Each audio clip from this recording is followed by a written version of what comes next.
we should be live.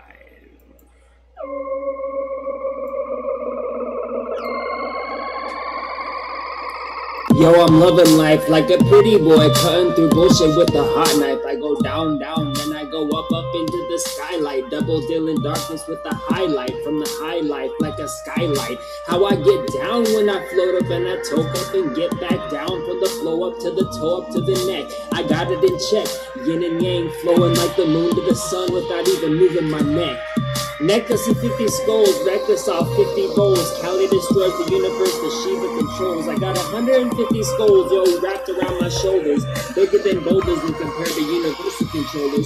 See, that's my tantric realization. I can rise all up in the atmosphere while kneeling to the Lord in prostration. I look down, see multiplicity, look up, see only one. Brahman shining down on me, avatar of the while kneeling to the Lord in prostration. I look down, see multiplicity, look up, see only one. Brahman shining down on me, avatar of the black sun. Avatar of the black sun, but I ain't no black sun. I'm a white boy spitting ism from the schism of white and black ones, mixed with a Latin Californication as I emerge from this time from the womb of the meeting of the minds. My mother is the Yone verse. That's the truth that the jabronis curse, cause they comprehend what only hurts in their white only shirts, wearing uniforms of the Matrix God with temptation running roughshod over the coldness of their life. Necklace of 50 skulls, reckless off 50 bowls. Kali destroys the universe, the Shiva controls. I got 150 skulls, yo, wrapped around my shoulders. Bigger than boulders when compared to universal controllers. See, that's my tantric realization. I can rise all up in the atmosphere while kneeling to the Lord in prostration. I look down, see multiplicity, look up, see only one. Brahman shining down on me, avatar of the black sun. Brahman and Atma Hindus try to make concepts of mental fodder, cause Brahman and Atma flow together like oceans and drops of water. So I can see very clearly what reality be. I'm like the universe that expands to a million mini-me's. I keep it moving like the legs of a million centipedes. And when I say I do what it do, tell me what I really mean. You say white and black, I say bullshit, that's what's killing me. If you identify with your skin but you don't, then you really feeling me. Necklace of 50 skulls, reckless off 50 bowls. Kali destroys the universe, the Shiva controls. I got 150 skulls, yo, wrapped around my shoulders. Bigger than boulders when compared to universal controllers. See, that's my tantric realization. I can rise all up in the atmosphere while kneeling to the Lord in prostration. I look down, see multiplicity, look up, see only one. Brahman shining down on me, avatar of the black sun. Thinking that reality ain't nothing. That's just an inversion of Christian subliminal projection in front. That's got you worshiping the devil that lives in heaven. God's number is surely higher than 7. You digging the gold that I'm prospecting? Or are you a peasant, unable to see the truth clearly, with the conscious and unconscious mind not integrated sincerely? If you would, you wouldn't be saying God shoulda, woulda, coulda. Just seeing reality as it is. Buddha. Necklace of 50 skulls, reckless off 50 bowls. Kali destroys the universe, the Shiva controls. I got 150 skulls, yo, wrapped around my shoulders. Bigger than boulders when compared to universal controllers. See, that's my tantric realization. I can rise all up in the atmosphere while kneeling to the Lord in prostration. I look down, see multiplicity, look up, see only one. Brahman shining down on me, avatar of the black sun. Yee. You know, we're not going to get any copyright problems from that because that is your boy. Alright, so we are live. This is my victory. All these fake little bitches I see, I destroy them like... We'll use that one next time or something. Okay. We are with you live doing episode number 17, where we're going to talk about transhumanism, Black South African genocide, the British porn license, and a few other things. I am coming to you from the lovely state of California in some ways, and not so many in other ways, bringing you the banter-packed infogasm of esoterics, politics, counterculture, and an evening of whimsical philosophizing with your friends about the really important things. As always, I'm joined by my co-host IXI. We have special guests here from Russia, Snow Nigga, or Alina. Russia? Yeah. Wait a minute. Uh-oh. Wait. Are we friends with Russians now? What happened? Yeah, we have an actual live Russian troll. This bitch is the reason Trump got elected. Mm-hmm. We have a live Russian troll on the show tonight, who is going to talk about transhumanism and subvert our Christian values. I heard it's the Russians at fault for the new Star Wars movie tanking. No, that was the Jews. I'm pretty sure that's how that happened. All right. So let's see here. I'm still compiling the talking points a little bit, but I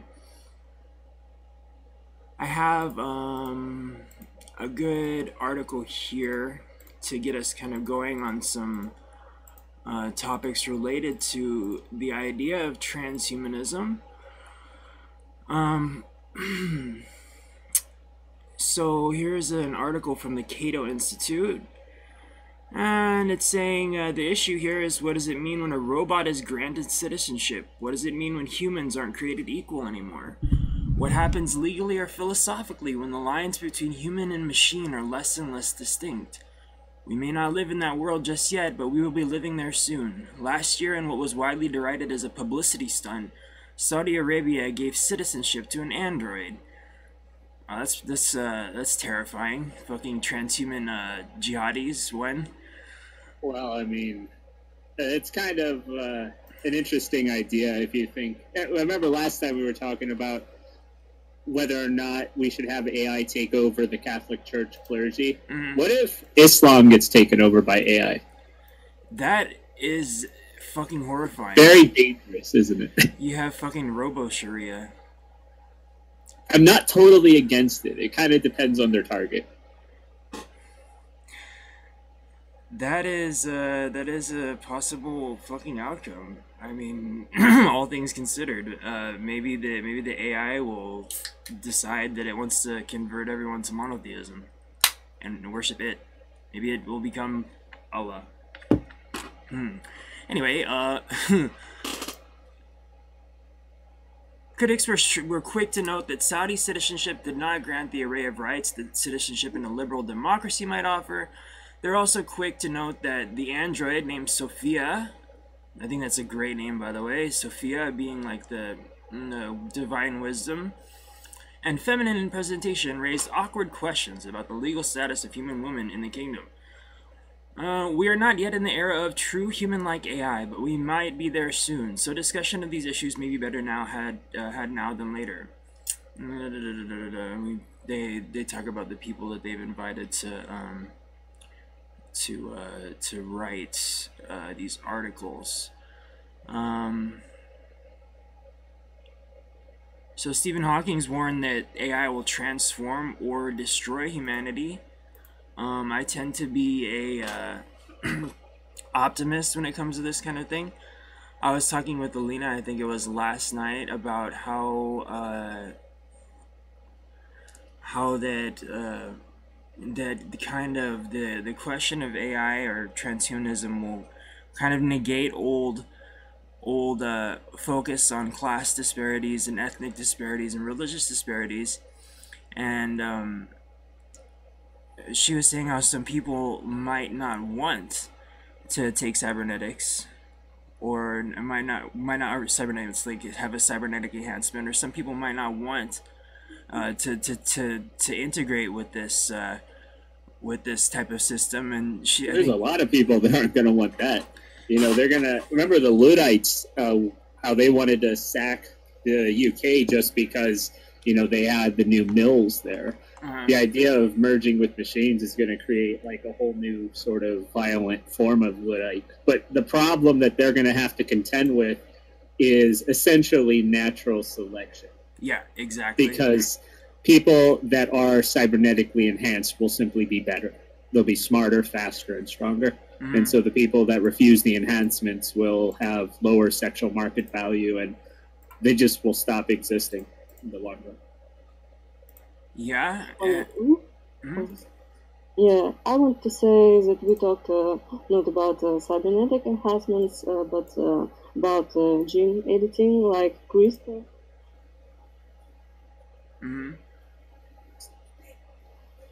It's a real thing. If we look at cybernetic enhancements, like augmentations, we see that that thing is really complicated according to gene editing, which is pretty common now, because we saw articles like scientists have discovered over 15 new genes related to intelligence. So if we assume that heritable and that's a real issue, that IQ is heritable. So we understand that gene editing can enhance all this low IQ population, like Mexicans, I mean Hispanics, blacks, and other low IQ population to a very high IQ level. So it's a real thing now. Mm-hmm. Well, I mean, the largest gene bank in the world is in Xinhua, China. So they have no scruples about cracking the IQ code. You know, we're not going to have any SJW politics trying to affect them. They don't give a single fuck. They have one goal. They want 200 IQ babies now. Yeah, and so to be competitive, it's like you have to kind of force that.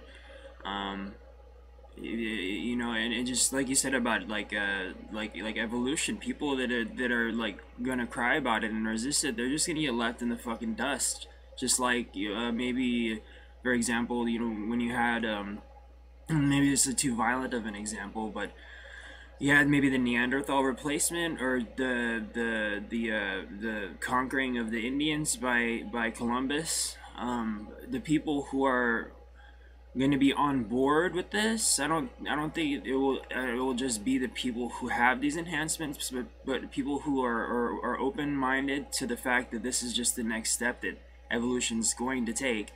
Well, basically, because remember, if there's anything that we learn from natural selection, it's not that a single category of a thing guarantees survival, right. Whether it's intelligence or strength or color or right. you know, feathers or whatever. It's adaptability. Exactly. So people that can adapt to the sort of singularity future are the ones that are going to extend their genetic lineage. We were talking about Christopher. Because if you see that IQ simply correlates with economic success of a country, and when we see this demographic replacement by Hispanics first, so we assume that you know, to get this about gene editing, about CRISPR, go further. Well, sure. I don't think that that's going to be, you know, the biggest issue in the future. It's the biggest issue politically right now, but I kind of see it dying off of the not so needed low IQ hordes, because their usefulness is simply to create a uniparty for the leftist governments. That's the only reason they're here. If for any reason that falls through, and let's say, for example, we lose the social welfare systems, or, you know, we go into a more hyper-capitalistic state, then nature will deal with that. Hyper-capitalistic with... hyper-capitalistic state is simply some Somali, for example. We have a very unsuccessful capitalist states, like in Africa, for example, literally.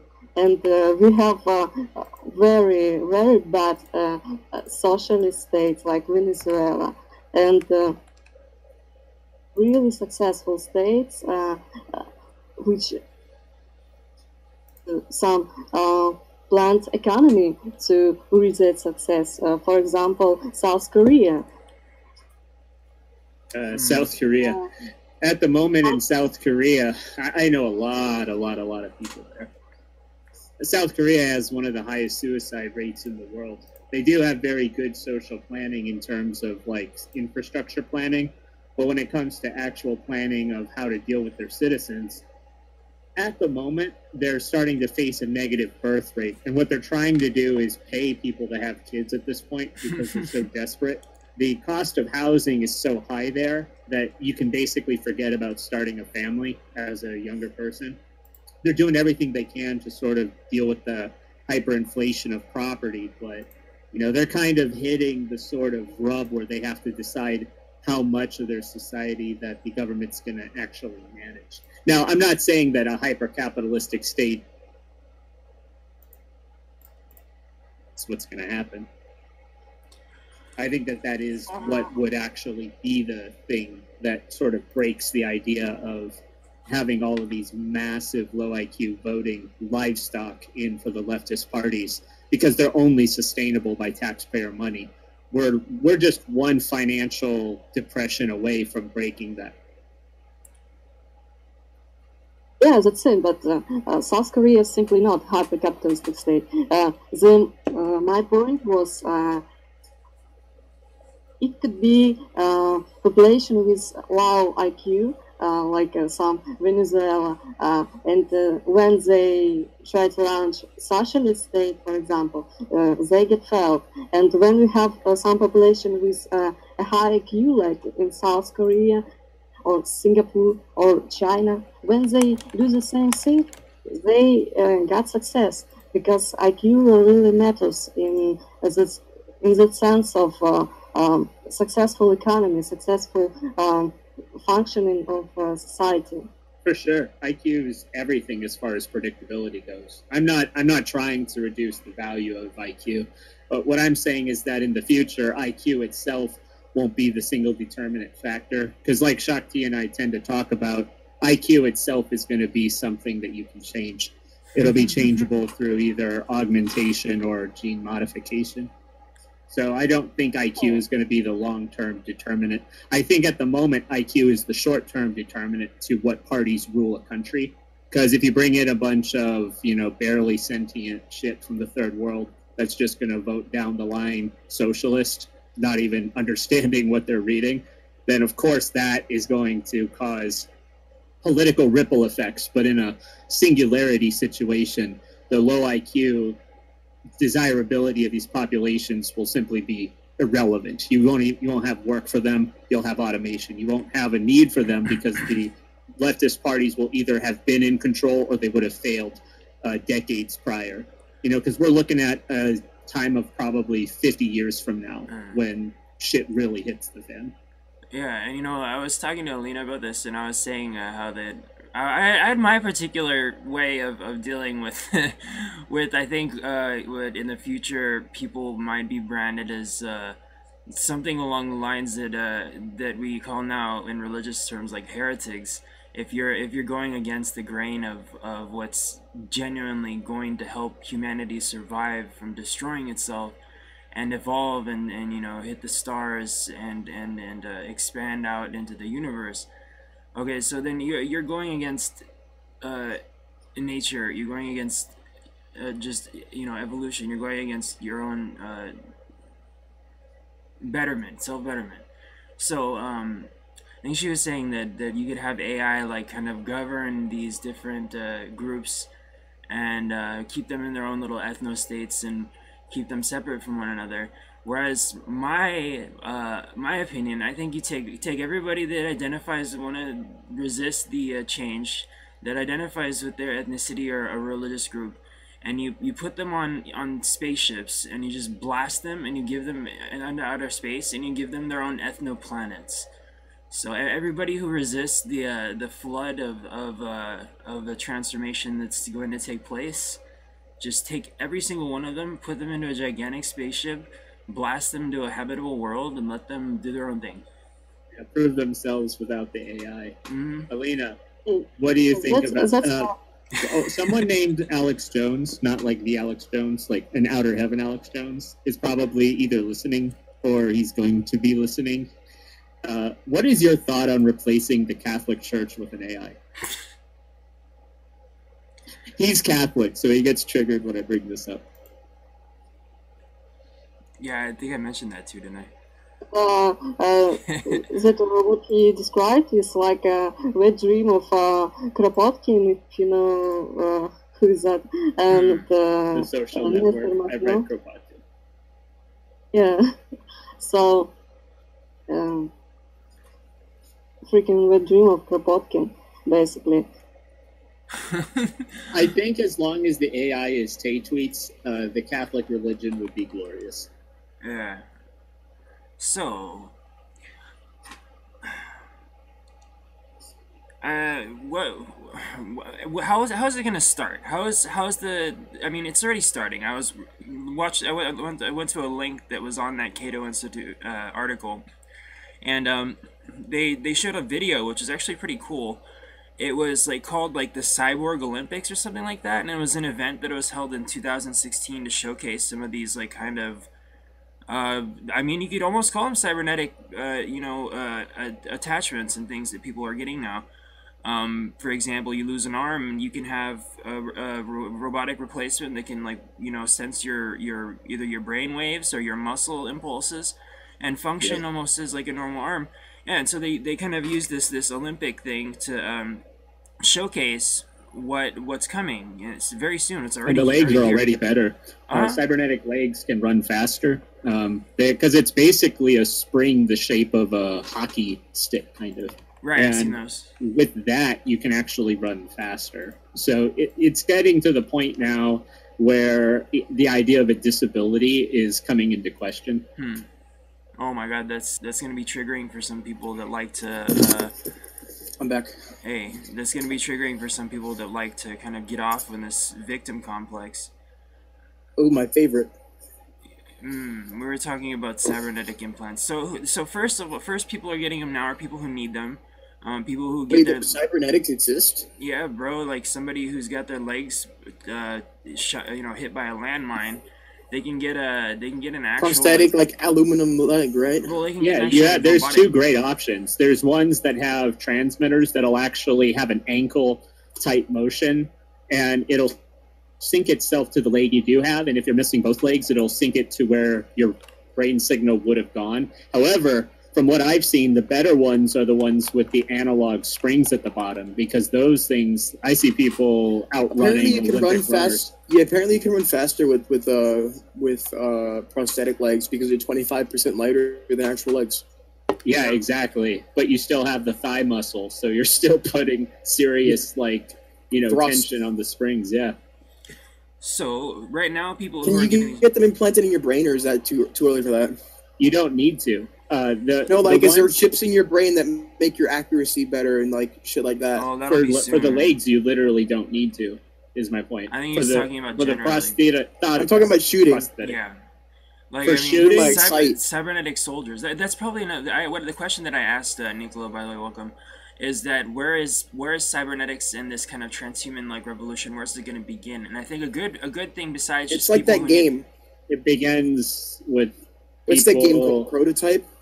It begins with demand, man. Like all markets, demand is where it begins. I know, but I'm saying I want my AI familiar. When I wake up, I want to be able to tell my AI, what we're doing today, and it helps. Yeah, it's just there. I want this. I want to buy it, and I want it embedded in my skull. That way, it can always be there, and it's just part of my daily routine. It starts with the consumer. Like Blade Runner, the new Blade Runner.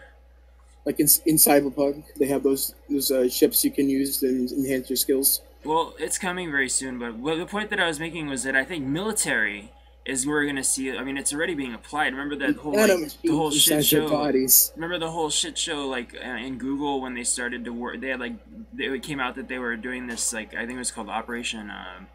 Google and Facebook were making these two chatbots chat with each other, and they invented their own language. Oh yeah, I do remember that. That was funny. We talked about that too. But no, I'm saying Google employees recently quit, and they filed a big protest because they found out that Google was designing AI for targeting in drones, so facial recognition, which is also one of the little talking I don't get points. Why they're quitting over that because it'll help them not kill civilians. But I mean, they're liberal yuppies, and the whole thing about don't be evil kind of I think it freaked them out, and that kind of ties into one of the news stories that I had here, where I think we're going to start to see these kind of technologies already being used. It happened in China. Let's see, China. It always happens in China. Right? Didn't China spend $1 billion on a stealth plane that can be seen by every radar? I don't know. That sounds like China. Yeah, it sounds like China. But this also sounds like China. Okay, so check this out. A Chinese man was caught by facial recognition at a pop concert. Chinese police have used facial technology to locate and arrest a man who was amongst a crowd of 60,000 concert goers. The suspect, who has been identified only as Mr. Owl, was attending a concert by pop star Jackie Chung in Nanchang City last weekend when he was caught. Police said that the 31-year-old, who was wanted for economic crimes, was shocked when he was caught. China has a huge surveillance network of over 170 million CCTV cameras. Mr. Owl was identified by cameras at the concert's ticket entrance and apprehended by the police after he sat down with other concert goers. The suspect looked completely caught by surprise and we took him away, the police officer Li Jin told state agency Xinhua. He didn't think the police would be able to catch him from a crowd of 60,000 so quickly. Mr. Li from Hongguan Police Station in Nanchang City added. Mr. Li also added told the China Daily that there were several cameras at the ticket entrance equipped with facial recognition technology. So, if he said that the suspect said if I knew, then I wouldn't have gone to the concert. So yeah, so this guy was used by this type of facial recognition technology, he was caught by the use of this type of facial recognition technology because he had like warrants and stuff. That shit's scary, man. Just think about what governments can do with that. They can stifle wrong things. They can crush people with that. Yeah, but looking at a more meta level, I think that when I mean, yeah, we always say like that there's two like possible like scenarios here. There's a dystopian future where someone or some organization or some group, I see it as like distinctly Orwellian.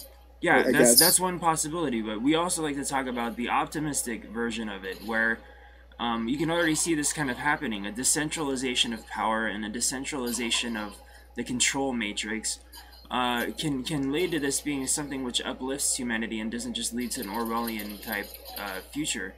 But either way, like about you saying like the demand is where this stuff is going to start coming in. So what are your thoughts on this one, Melina? If we're talking about China, China is simply Orwellian state already. For example, there are VPNs banned, so you can't launch your Tor. You can't just go on your darknet. So I think in China, and also China has some experiments in. They launched some experiments where a person gets some points from another citizens. So if you was rude to someone, you probably can get some lasting points. So it's like in a Black Mirror episode, if you saw this one episode.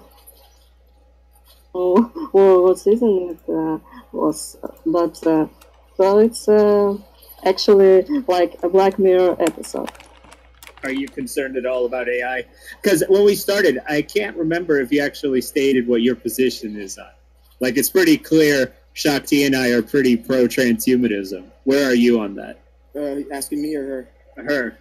Because she's new here. Like, I know where Shakti and you stand because we've talked about it, but well, where are you with that, Alina? I'm absolutely positive on AI. I see that AI in his current position is... I guess the point is, are you a heretic, or are you for the God Empress AI? Yeah, I'm a filthy heretic. I mean, I'm okay if it's like an individual purchases an AI and keeps it in a suit and it tells them shit, but I don't like the government using AI to track people down. It doesn't matter what you like, man. It's coming, and that's. Are you for it, or are you going to be hunted down and shot off into space? Probably shot off into space. Probably. I'll live on Mars. I'm gonna go Elon Musk to Mars. But what if the thing that was looking for you was actually your AI waifu, and it was using every camera in the world to look for you at all times? Aww. That'd be amazing. Yeah. So, like instead of it's looking for me to turn me into the government. Like instead of the camera looking at you and you hear an AI voice, "Headhunter, please step to the left." It's, "I missed you, Desu. Can you come over here?" Yandere waifu. As long as they have the AI like portrayed as a anime girl, then I don't think there'll be too much rebellion. It'll have to hurt you. No, you see, that's how the government's gonna get us to accept it. They're gonna make it look like an anime girl while they're gathering all this like intelligence on us. Anyway, what I wanted to say is that what I was gonna ask back originally. My point is, like, are we gonna? I think I'll just say what I think that is gonna happen. We're gonna see, I think, rich people start to use these enhancements, or like Alina was saying, you know, genetic engineering, to have tailored designer babies. I always when I think about you know, genetic engineering. Nicolo, call me Tiz. Sorry. It's okay. When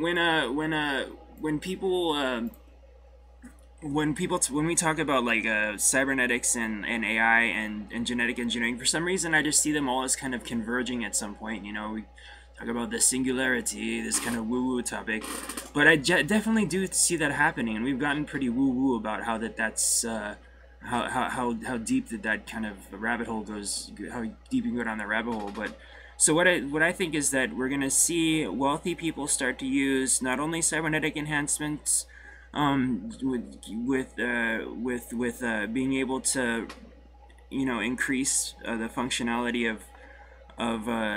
of themselves, but genetic engineering, genetic editing for having designer babies, and once poor people, once the technology, I think, proliferates a little bit more, I see there's just going to be this huge tension, I think, between people that are having their jobs replaced by automation, and then you're going to have an emerging class of like Ubermensch, and until the technology becomes more widely available and more decentralized and cheaper, maybe that's when we have the potential for a kind of negative scenario until things even out. And what do you guys think? Remember, that's what God Emperor Leto warned about in the book God Emperor. He said the problem with technology is that it inevitably ends up accessible to everyone, and that's when things get really out of control. Yeah. You could have somebody, you know, a bad actor, like that's how what I think he probably was talking about it, is that's how the lead up to the book starts, is that you have humans who become kind of reliant upon artificial intelligence to take care of them, and then what happens is that somebody takes control of the artificial intelligence and then enslaves humanity. Hold on, I had you turn your volume down a little bit, Nicolo. Could you put on push to talk, man? You're gonna like get some background noise going. Oh, I gotta lower my TV. Yeah, thanks. Or you just put on push to talk either way. But yeah, so that's always the thing. Let's think that in one from other side, from one side we have humanism, with where the people are using all these argumentations and all the thing, and from another side we have some leftist dystopia which could lead us to really brave new world or something like that. But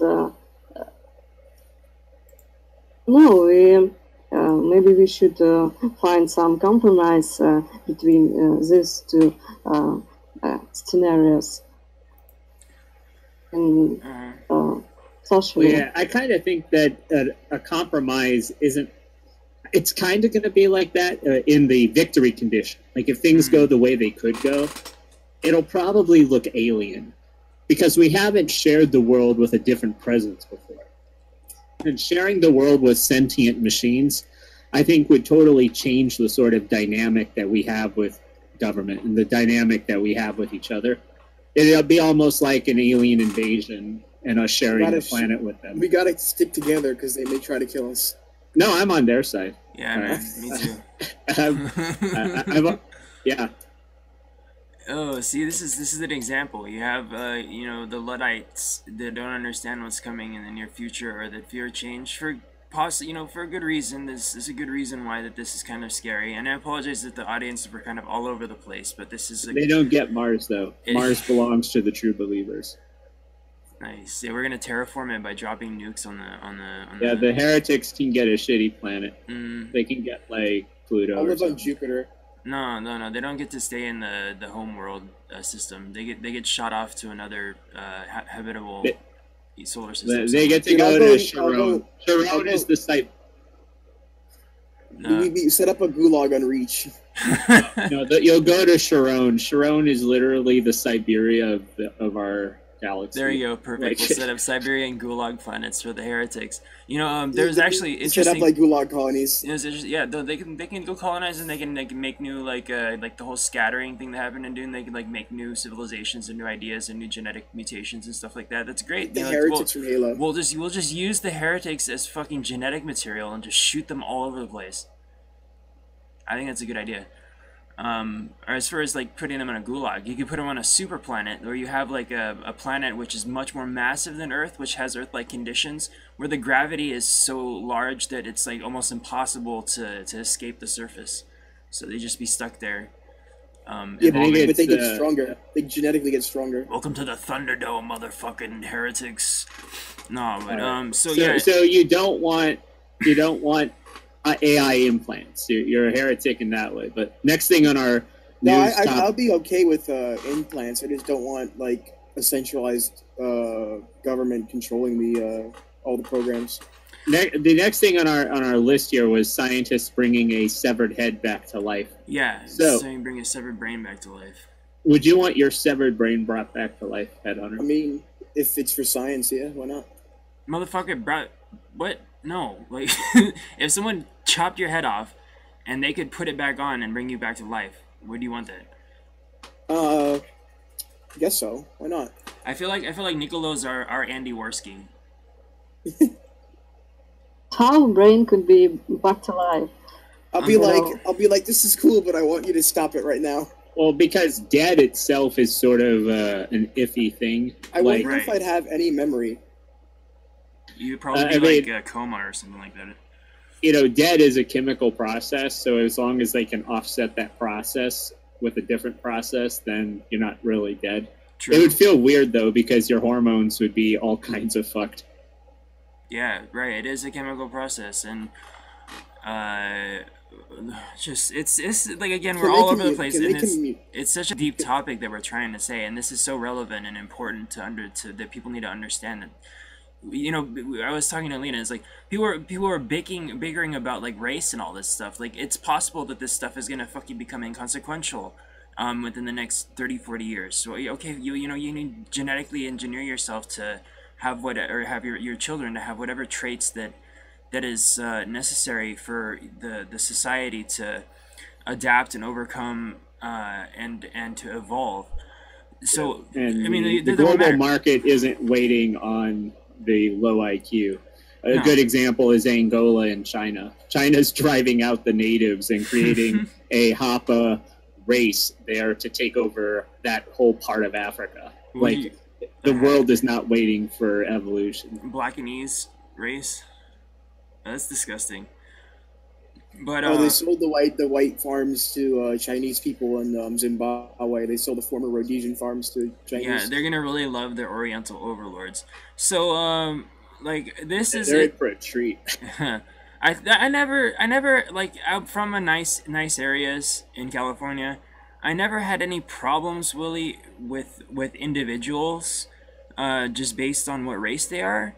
But when you start to see like statistics and stuff from large demographics, especially ones that vote for their own interests against your interests, and you get programs like affirmative action and stuff like this, which are just, you know, it's counterintuitive and it's ridiculous. That's I think when demographics starts to become a fucking issue. Everybody's voting for their own interests. They ostensibly pretend like, we're not voting for Mexican interests. We're just voting to make things fair, right? Whereas fair tends to end up with tons of hordes of brown people from the third world trampling, you know, on Whitey's fucking skull, or throwing fucking grenades into fucking police stations in Sweden. Well, yeah, because you got to call them on the illusion of free will, because they think that they can operate outside of that and simply ignore the consequences of their actions, even though the consequences of their actions are evidence against their own free will. You know, a good example is the Bill of Rights. Everyone says they want freedom, but then they vote in ways that are antithetical to freedom. You know, that's where I kind of am very dismissive with speaking with liberals, is because they fall flat on their face every single time when the rubber hits the road, when you talk about personal liberty. I think Alina was going to say something. I mean, You just talk about just liberals or libertarians too. would be a possibility for some singularity. Will be the time when traffic replacement, for example, in US, would be so dramatic. So you can't simply throw away.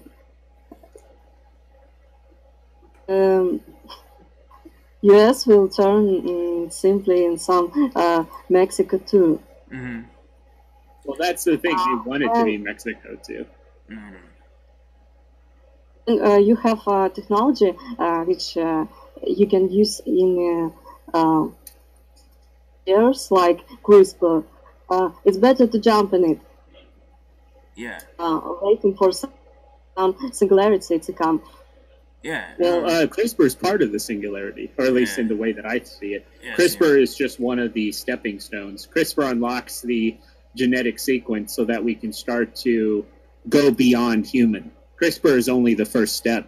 Right. I'm 100,000% for CRISPR. I've been following that ever since it first entered, like, the publications. Right now, CRISPR is being experimented on in Oregon, and pretty much at 100% success rate on every experiment they apply it to. So for sure, it's going to be here. The problem is that we're going to see a political resistance to it here, unlike in China, because if you start having, 100-something IQ Mexicans, what happens if they start valuing money more? They start to alter their time preference, and they start to think about things that make them vote right-wing. There's a problem that the left will have with CRISPR. There's a big resistance to that, and you said right. The CRISPR is a first step to singularity, because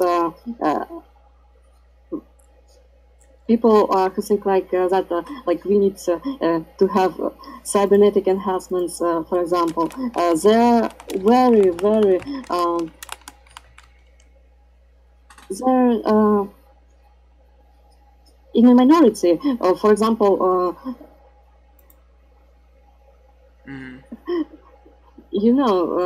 there are very few people who think like that, and when no people want some product you're making, so there was no market for you.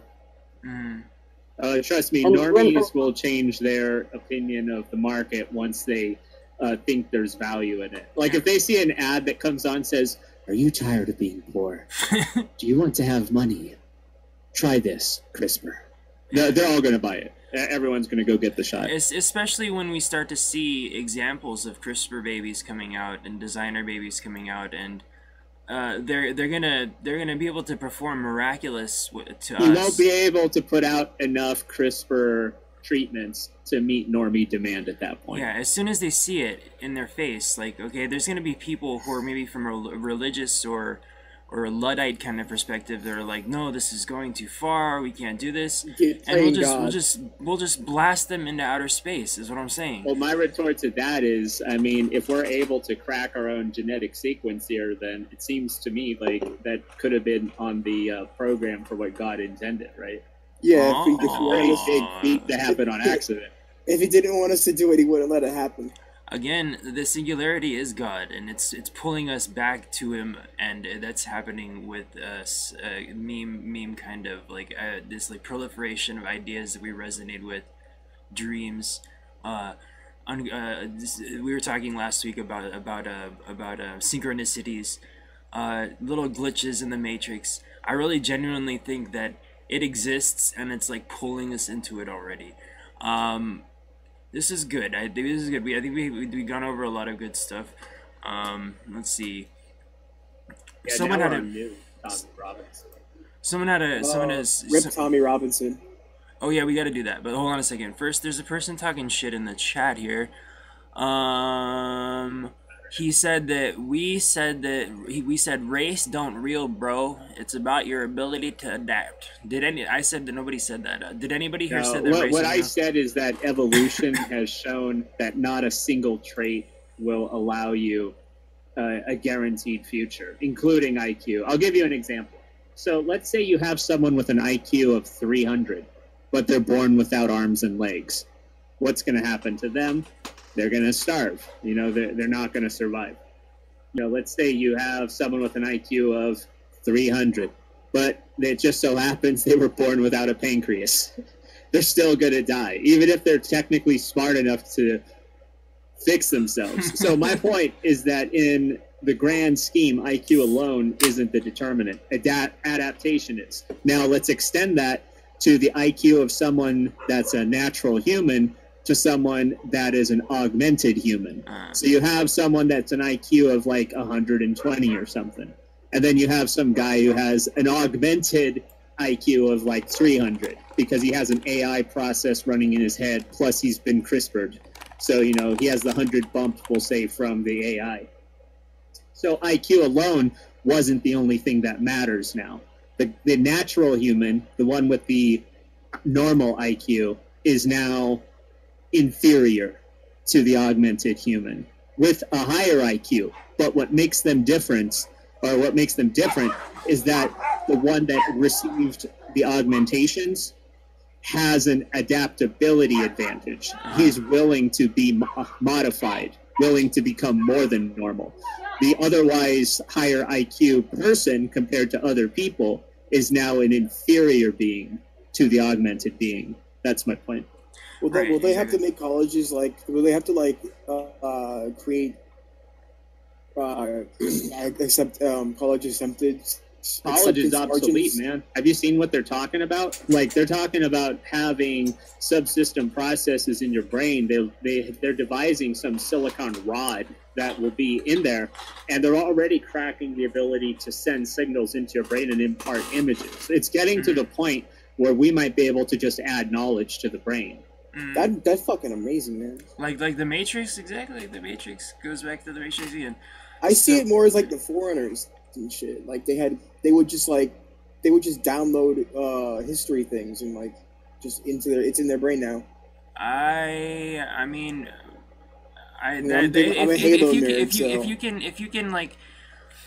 If you can use either genetic or cybernetic enhancements to maybe slow down a person's like experience of time, where their mind is working so fast, like say for example the difference between the computing capacity of a computer versus a supercomputer or even a quantum computer. If you can upgrade your brain's capacity that much, then we're not really able to perceive it from our perspective, but from the perspective of that, it would be you'd be able to take in so much more information and process it at such a higher speed that college would kind of like imagine college being like a bunch of like a week seminar. Yeah, it's like 1 week or some shit. Yeah, exactly. But that's what the rod is doing. What they're designing it to do is increase the neural transmission speed. Yeah. Okay. So then imagine it's made out of silicon, man. Imagine this imagine it just the way that information has, like I always talk about this like speed of the connectivity, the speed of the rate of the connectivity. I'll try to talk a little bit slower for our foreign guests so we can understand what I'm saying. The speed of the connectivity of the information, that's passing through the internet in the digital age, has created this like faster ability for stuff to become processed. It's kind of like at an exponential rate, and you see it whereby we don't get information just handed to us or out of books anymore. We get information directly. As soon as it happens, boom. The whole internet is talking about it. People are reacting to it. You see their comments. You're commenting with them. As soon as things happen or ideas happen, Everybody is just so wired together that it speeds the whole processing power of culture in general. It speeds things along. Like, for instance, I never thought that we would see someone like Trump back in maybe 2012 or something like that. I never thought that I would see someone like him in the next 20 years. And he just came out of nowhere because of the greater access to this connection of minds. So now imagine you have something like the internet in your head, and you're connected to another person, and your brain is no longer just a normal little MacBook. It's a quantum computer where it's had either genetic or cybernetic upgrades, and you're connected to the other person like the internet. Now imagine learning in that environment.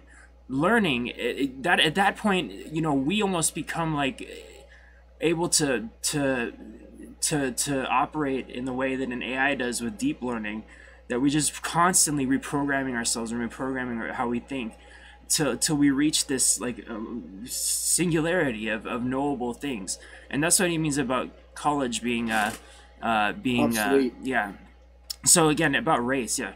If a Chinese person has a 300 IQ, and they're enhanced in certain ways, then with technology, that person is superior to someone who isn't, and that's what we're talking about as regards to race. You can take the whole like what's gonna seem like fucking passe ancient tier bullshit and complain about ethnostates, but what we're saying here is that technology is going to change the way that humans.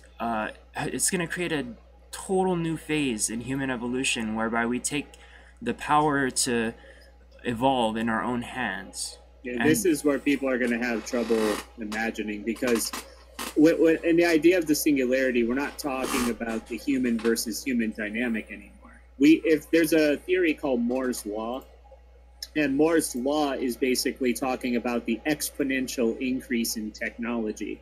Now, at the moment, human evolution is very, very slow. We still even have the same sort of digestive systems that we've had for like ever. That's why the current diets are so bad for us. We've been pretty slow, but once we start augmenting, we join Moore's Law and we join the progress of technology as a whole. And in that case, race basically will give you a slight advantage, perhaps, in terms of compatibility with the augmentations, depending on who invents them. But we're not talking about human evolution anymore. We're not talking about the progress of, say, some form of a Caucasian up to the point of the singularity has been a process of maintaining those genes. But now it's not going to be about maintaining genes. It's going to be about becoming more compatible with the augmentations. That is going to be what makes or breaks your success as an individual. I know, and then at that point, okay, this is the thing, like, okay, maybe you have like okay, Chinese people, they can't listen, maybe they prefer different music or different food than white people, but I think people will in general are just going to evolve in a way which is going to kind of break down the barriers between the old ways of looking at culture and ethnicities and things like that. Well, JF talked a bit about that when he was talking about the phenotypic revolution. I kind of think that that's what's going to happen. He projects that it would happen because AI is involved in the gene selection process. I think it'll happen just as an effect of market pressure and your sort of standard natural selection. I remember when he see said the that, people that are more integrated being having a higher sexual market value and passing on genes the standard way, more that way. So at that point, I mean, white people have existed for what? I mean, how long? Like how long does it take before mutations like change the very nature of what you think that you are? Okay, maybe your race has existed for 60, 100,000 years. It's great. We have different mutations and stuff which give us different qualities which you can bring to the table.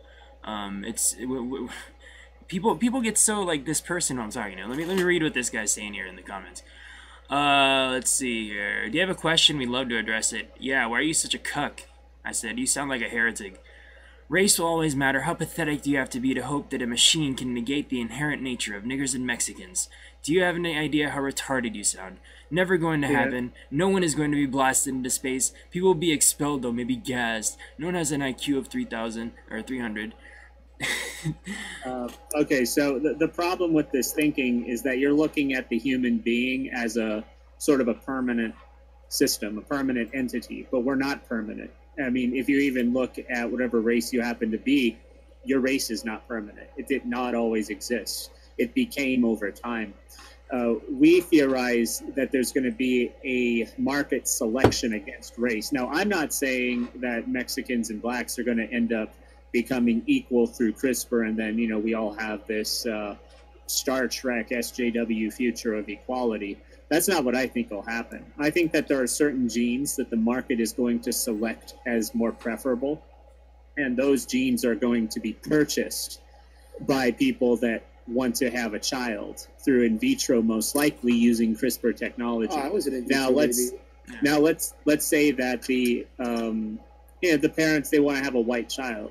You know, let's say because having fair skin is popular in Asia, so we can already speculate that'll be a choice that's made there. Right. However, they're not going to want a natural brain. They're going to want an enhanced brain. So they're going to want as high an IQ as the market can provide. So, at that point, we're not talking about race anymore. We're talking about a genetically modified organism. So we're talking about GMO humans here. At that point, the old conventions of race are not existing, because what the market is going to select is going to be a sort of mixture of different genetics that achieve the highest market value. I think we really got the ball rolling now, and now we're starting to get at the core of the issues that we're kind of sounding out in the beginning of the podcast. So, you know what? Maybe Ghost in the Shell really is right. Maybe it really will be just like a HAPA type of cybernetic organism, because maybe people who just got left behind right now, who have such low IQ, Africans, etc., maybe because they have such low IQ now, they're just going to resist it and they're not going to want it. They're going to, you know, go woo, you know, my voodoo, or like Muslims are going to be like, this is against Allah, so Arabs aren't going to want it. I got a theory for that, man. I've already talked about it before when we were talking about CRISPR last time, and talking about augments. I think what'll happen is that the countries that are on board are just not even going to bother with them. So let's say you have Russia, China, America, and maybe a handful of other Asian countries. Europe. What you end up with is the question: is it worth the money to even try to develop? Because when you talk about race, you're talking about different genetics, and you're going to have to redesign your CRISPR technology to account for these variations. So why bother becomes the question, the pragmatic question. Why bother developing the compatibility of these products for Africa? Why bother? No, you just blast them off into space. Literally, just take the whole lot of them and fucking ship them off as genetic material. Let them do some weird genetic mutations things. It'll be good for everybody. Or just let China continue what it's doing and displacing the African population until eventually it loses its own resources. Because then you have a bunch of rowdy, hungry people that you have to deal with, and then it gets messy. It'd be better just to pick them all up, put them in a big old spaceship, big old UFO with anti-gravity technology, ship them off into fucking outer space somewhere, let them populate some Earth-like planet. They can have fun dealing with like whatever like hideous creatures exist there. They can make up their own new cultures and stories. They can populate. They can spread like a scattering into the cosmos, and you know that also pyramid on Mars and say, hey, you know, you can be a king on Mars. You can be a king, yeah. You know what? That's actually a good thing too. Maybe if something goes wrong with the AI Borg hive mind, then you have genetic material all over the universe.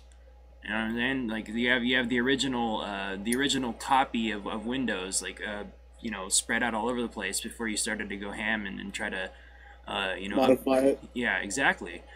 It's like when you mod a game so hard that you fucking crashes the game. Yeah, we don't know. That's something that JF talked about. Also, we bring up JF. So about race, I really genuinely think probably it will be like a HAPA breed that's down for this kind of thing, because maybe Indians also. Indians tend to, like, the ones that I know at least. I mean, it's probably a lot of big disparity in India, but me being in California, they kind of say there's a saying like, as goes California, so goes the rest of the country. The being from Silicon Valley, it's basically like a kind of like I think the racial groups which tend to aggregate around tech companies and shit like that are going to be probably a prototype for the type of people that are down for this type of technology and augmentation and shit like this, that aren't clinging on to heretical beliefs, that are willing to accept the AI goddess. These are the type of people, and from what I see, they're going to be Asians, whites, and Indians, largely. Yeah. Maybe little small amounts of other races, but What's interesting that we we're in such position right now economically, so inequality only rises, and it will. You think Right, it will be because, possible to? for example, uh-huh. so of Piketty, you understand that inequality now on the rise, literally, and Wait, I'm sorry, I didn't catch around that. 20 years ago, people said we need to our kids to the university or school to them have a good education and have a good job. But now it's so messed up. So people would say, why we need to edit genes of our kids if they would be precariat. Right. I remember you said that. I think that talks to what I was saying about market value, like which I've never heard this term before, but you said it yesterday. Precariat. It's like a term that describes a class of people that live hand to mouth, paycheck to paycheck. So like like the market's going to demand it. Like unless we're getting involved in it, then our kids are going to live like this. But I think that I agree with you, but I think that it's only going to be certain races right now who have like survived the genetic. Pardon the pun, but the genetic race. It's only certain groups now that have like survived like the genetic kind of that kind of made it through the Yeah. sampan. exactly, that made it through, that are gonna be able to be on board for this technology. The rest of them are gonna get rounded up into big old rocket ships and blown off to Earth-like countries or Earth-like planets. They can have their ethno-planets. You can have your Muslim planet. You can have your African planet. You can have your ANCAP planet B. yeah. You can have your ANCAP planet. That'd be great. You could do that. I mean, who's to say that the AI don't turn the world into an AMCAP world? I was We just don't gonna know say- the AI's final logic system. I For was all just we gonna- know, it might watch a Stefan Molyneux from like 10 years ago and, a light bulb clicks and then the AI suddenly goes full ANCAP. No, I think Dude, by I would love that. I would actually fly back. I think by definition, the singularity is gonna be a collectivist thing. So I don't think, if anything, it'll be ANCOM. How about that? No, I disagree Yeah. on the topic because internet is already making economics really uncapped. All blockchain stuff, and we now have our borders are totally expelled because Kind of pointless. we, for example, have blockchain, and it doesn't matter where you're located in when you're using Bitcoin. Yeah. The AI creates a cryptocurrency that funds itself with some of the mining money.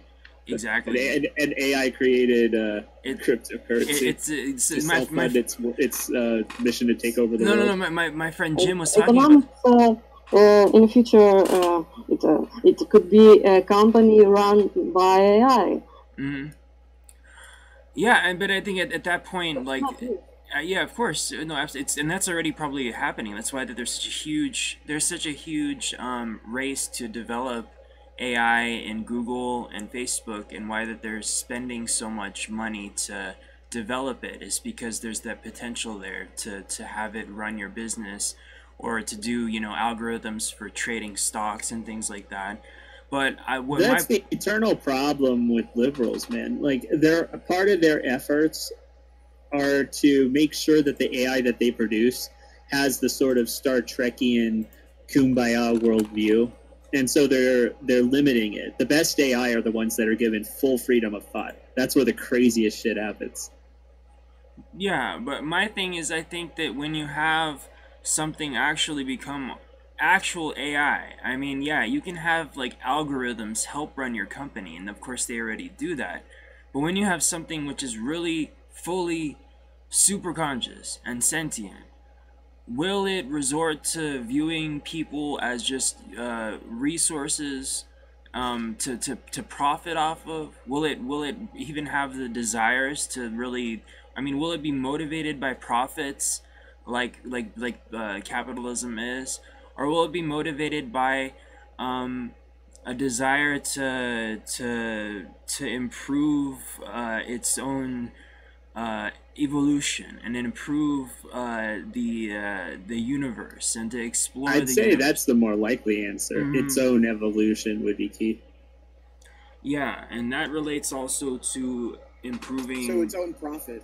the cosmos. Yeah, it needs the highest IQ humans possible to improve its own existence. That way, It's got There to you go. profit off its own existence somehow. that way its own sentience can be expanded ad infinitum. So it would need smarter humans. Yeah, it would, Yeah. it would need smarter humans, and it would need the profit off its own existence to make meaning of itself. Oh, you know about that? My friend Jim, he sent me an article that said like it's possible that an artificial intelligence could use something like the blockchain to have people give their computing power to it to create itself through the algorithms that are involved in you know, what do they call it, microtransactions and stuff. Like, you know, when transactions are validated, they do these like weird like math problems. Maybe there's an article that said that an AI could ride that kind of like that kind of process to allow itself to be created by, you know, kind of like using all of our computing power as a botnet kind of thing. Yeah, that's not unthinkable. You know, it'd actually be pretty easy if they implemented my idea, which is basically can the entire clergy at the Catholic Church and replace it all with an AI network. Because then you'll have all these Latin American countries where everybody is like stupefied by the Catholic Church. Tell them that whenever they use this cryptocurrency, they're supporting the Catholic Church and the Pope. So that becomes the only currency they use, and all transactions done in the entirety of the Southern American areas all build up the great AI because they think they're building up the Catholic Church. Brilliant. Must So be that the AI Pope can finally rule things. Yeah, and rewrite the Bible. We can call it the Orange Catholic Bible. Yep. All right, so I think we had a really good discussion here on AI. Alina, is there anything else you'd like to touch on regarding transhumanism or this kind of topic? About AI or gene editing? Either or. Anything related to transhumanism kind of stuff. I Is think there anything? yesterday we talked about should be, for example, gene editing be enforced or it should be voluntarily. Enforced. You didn't say it. Yeah, AI gene editing techno-fascism, please. Could scare people, but my point was everything was voluntarily at first and then enforced. Okay, yeah. I think it could be possible, for example, to make people this gene editing CRISPR stuff, but No, I agree with you. It should be first voluntary, and then once we kind of, you know, go over that hump of getting people on board, then enforce it. Then you bring out the rocket ships and Well, yeah, because then it shipping out literally heretics. becomes child abuse to not augment your kid. Because here you have some like dimwit kid that only has like 100 IQ in a classroom full of like 300 IQ cyborgs. Like that's just not fair. Yeah, right. Oh man, this is good. I like today's topic. So yeah, I think we agree, right? That first kind of voluntary. I mean, I think you're looking at it, and again, like JF said, this is what you get from a female voice on a podcast, you get a more human perspective. Whereas, plus she's a hacker. Yeah, she's also. You're probably a fucking Russian AI yourself, aren't you? You're an algorithm using some kind of advanced like text to speech thing. But so like you're a fucking bot. Yeah. Yeah, she hacks on CS:GO and changes our election results. So I think that what she was saying was actually important, and because I mean, me and you, IXI, like we could go off on an autistic fucking rant about what's it gonna look like in 100 years, but what she was saying is that like I mean, from a real perspective, you can't force people to do this, but of course, we're talking about blasting them off into the sun, and she's like, well, that might not happen. Right. Exactly. All right. So yeah, I mean, absolutely. At first, everything is going to be voluntary, and hopefully, we get through the phase where it'll mainly be just rich people that are able to do it. And I think that if you have someone that's really big-brained and they're genetically modified or they have cybernetic enhancements, I think that they'll genuinely be more compassionate. I think that if you look at people with higher intelligence, they tend to be more compassionate people. Well, that's the thing. I don't know if the rich will go for it first, because what we're talking about is so radically experimental. I have a feeling China... Yeah, and in sacrificing that, what happens if they lose their edge, their predatory edge? I think what might end up happening is that China will experiment with this on just general population children first. Probably the prisoners, too. Oh, yeah, for like augments, probably. But for like CRISPR enhancements, my guess is they're going to start with the kids. I bet you it's already going on in the military. I think that they're looking at... Dude, they probably do that with Delta Force and shit. They probably... Well, they're openly trying to, but they're not quite there yet, from what I've heard. From what we've heard, we don't know what the fuck they're doing in their deep underground military bases with my tinfoil hat on while I watch Alex Jones. You have no idea. I hope so. I hope that they're that far ahead. Yeah. I do know what they are successfully doing is increasing muscle mass. They're able to increase how much muscle a human body has. Sort of like those cows that they breed for food, the ones that end up having like way the hell more meat on them, like that sort of thing. They can do that with humans. I want that. They can create a human with 200% more muscle. That's doable. How do they? Can they do that to me? No, you're already born, man. You can get a cybernetic implant though, where you can like have like you can lift like an exoskeleton. They can like. You know what they did to Master Chief? They put fucking increased his muscle density by like 300%. And they fucking grafted unbreakable materials to his bones. There you go. You could do that. So Snow Nigga was it? Snow Nigger. Hey there. Okay. Well, you were about to say something. On what? Oh, I thought you were about to speak. Your thing was lighting up. Yeah, if you're tired, I know it's pretty early over there in Moscow. You feel free to take off anytime that you feel like it. If it's early, that means it's vodka hours. Yeah, it's probably it. Huh? It's normal because I slept it a day. So. Yeah, you vampire Russian vampire butt. So did you go to the what did you go to the military march? Did you watch it in person? No, I wouldn't. I never went to there. You've never been there? This is another thing. Okay, since we have a resident Russian troll, this is really good because we talk about things like Syria a lot, and we talk about like the geopolitical shit that's happening between our country and yours. And I, for one, I'm not a big fan of the way that your economy is run. I'm not a big fan of the oligarchy in your country or my country, to be honest. I don't know what your guys' obsession with authoritarianism is, why you always have to have a czar or like a general secretary or whatever that is. But as people, I really respect the any Russian, like, generally people that I've met have been pretty intelligent and interesting and nice. So, and you have a cool culture. I like Russians, but what do you think about what's like how does this whole like thing that's going on in Syria being kind of played in your media? Like I can watch RT, but I know that like internal Russian media is a lot different. I think the whole thing in Syria is playing in Russian media, we're defending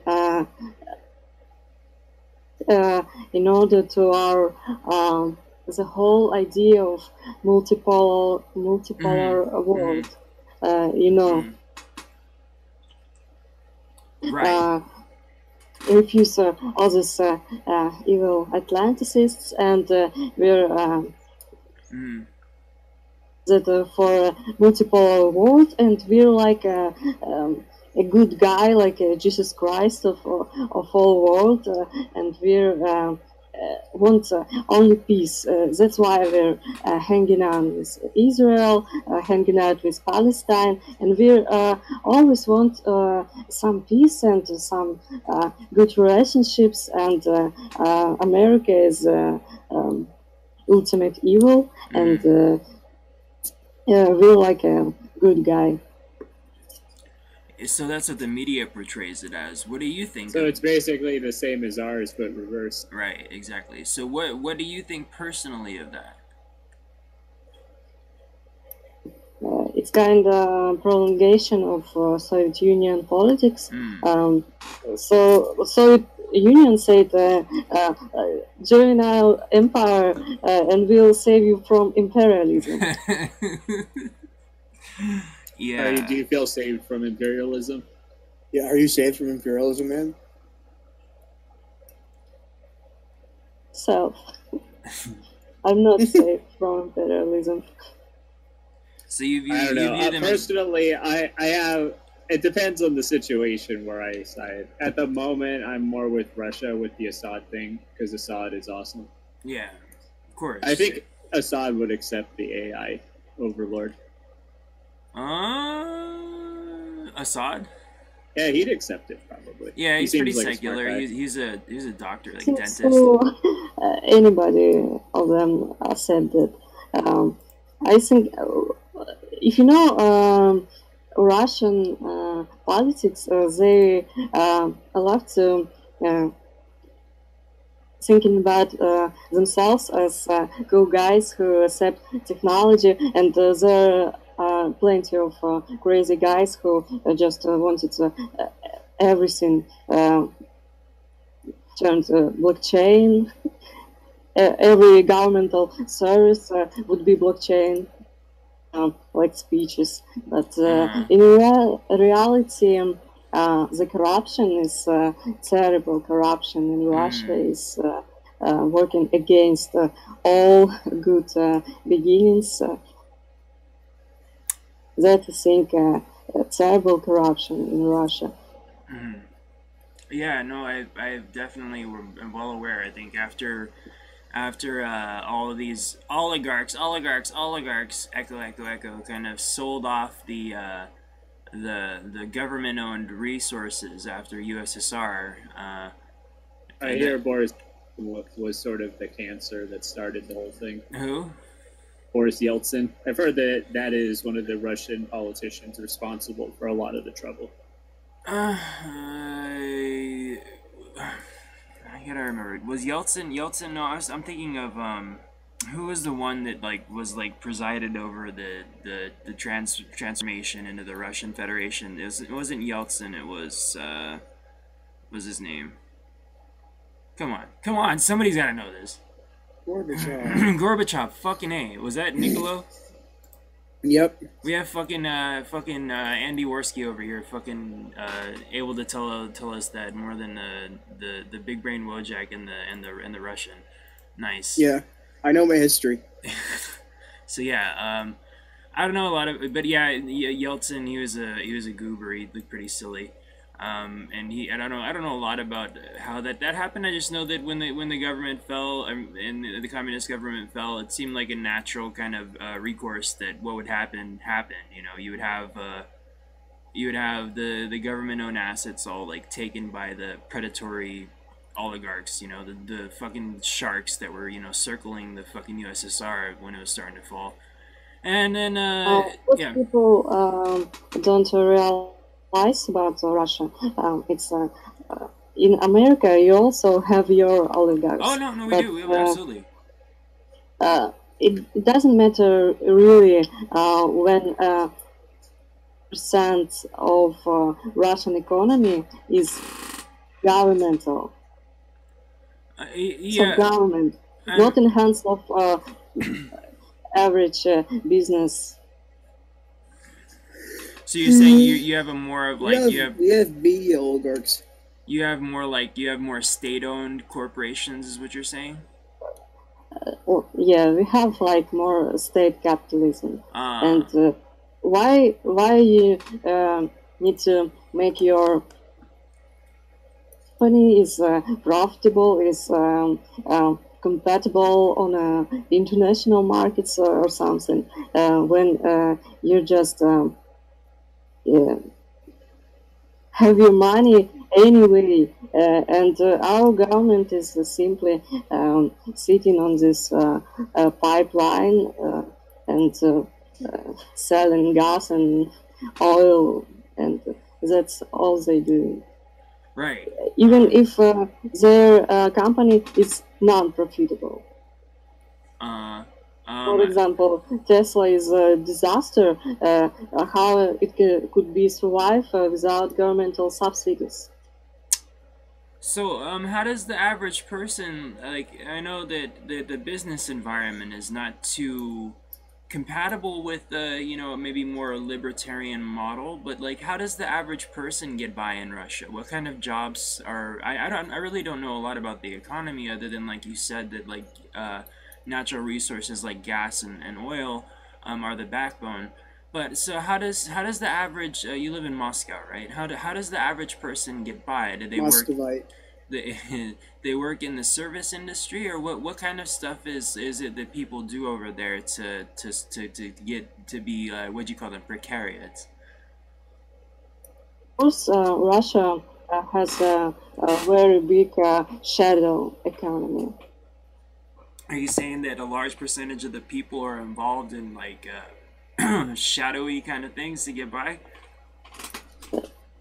I mean, many people involved in that shadow economy when they are not registered as an employer officially, they do but work off the they are books. working. So you're saying that Russia is agorist.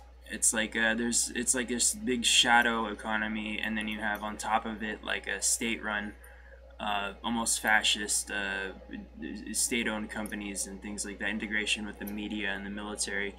That's interesting. I didn't know. So there's a lot of like people like kind of dodging the legal issues and just kind of like doing off the books stuff, which would never probably fly in the West, by the way, if you're trying to set up a company or something like that.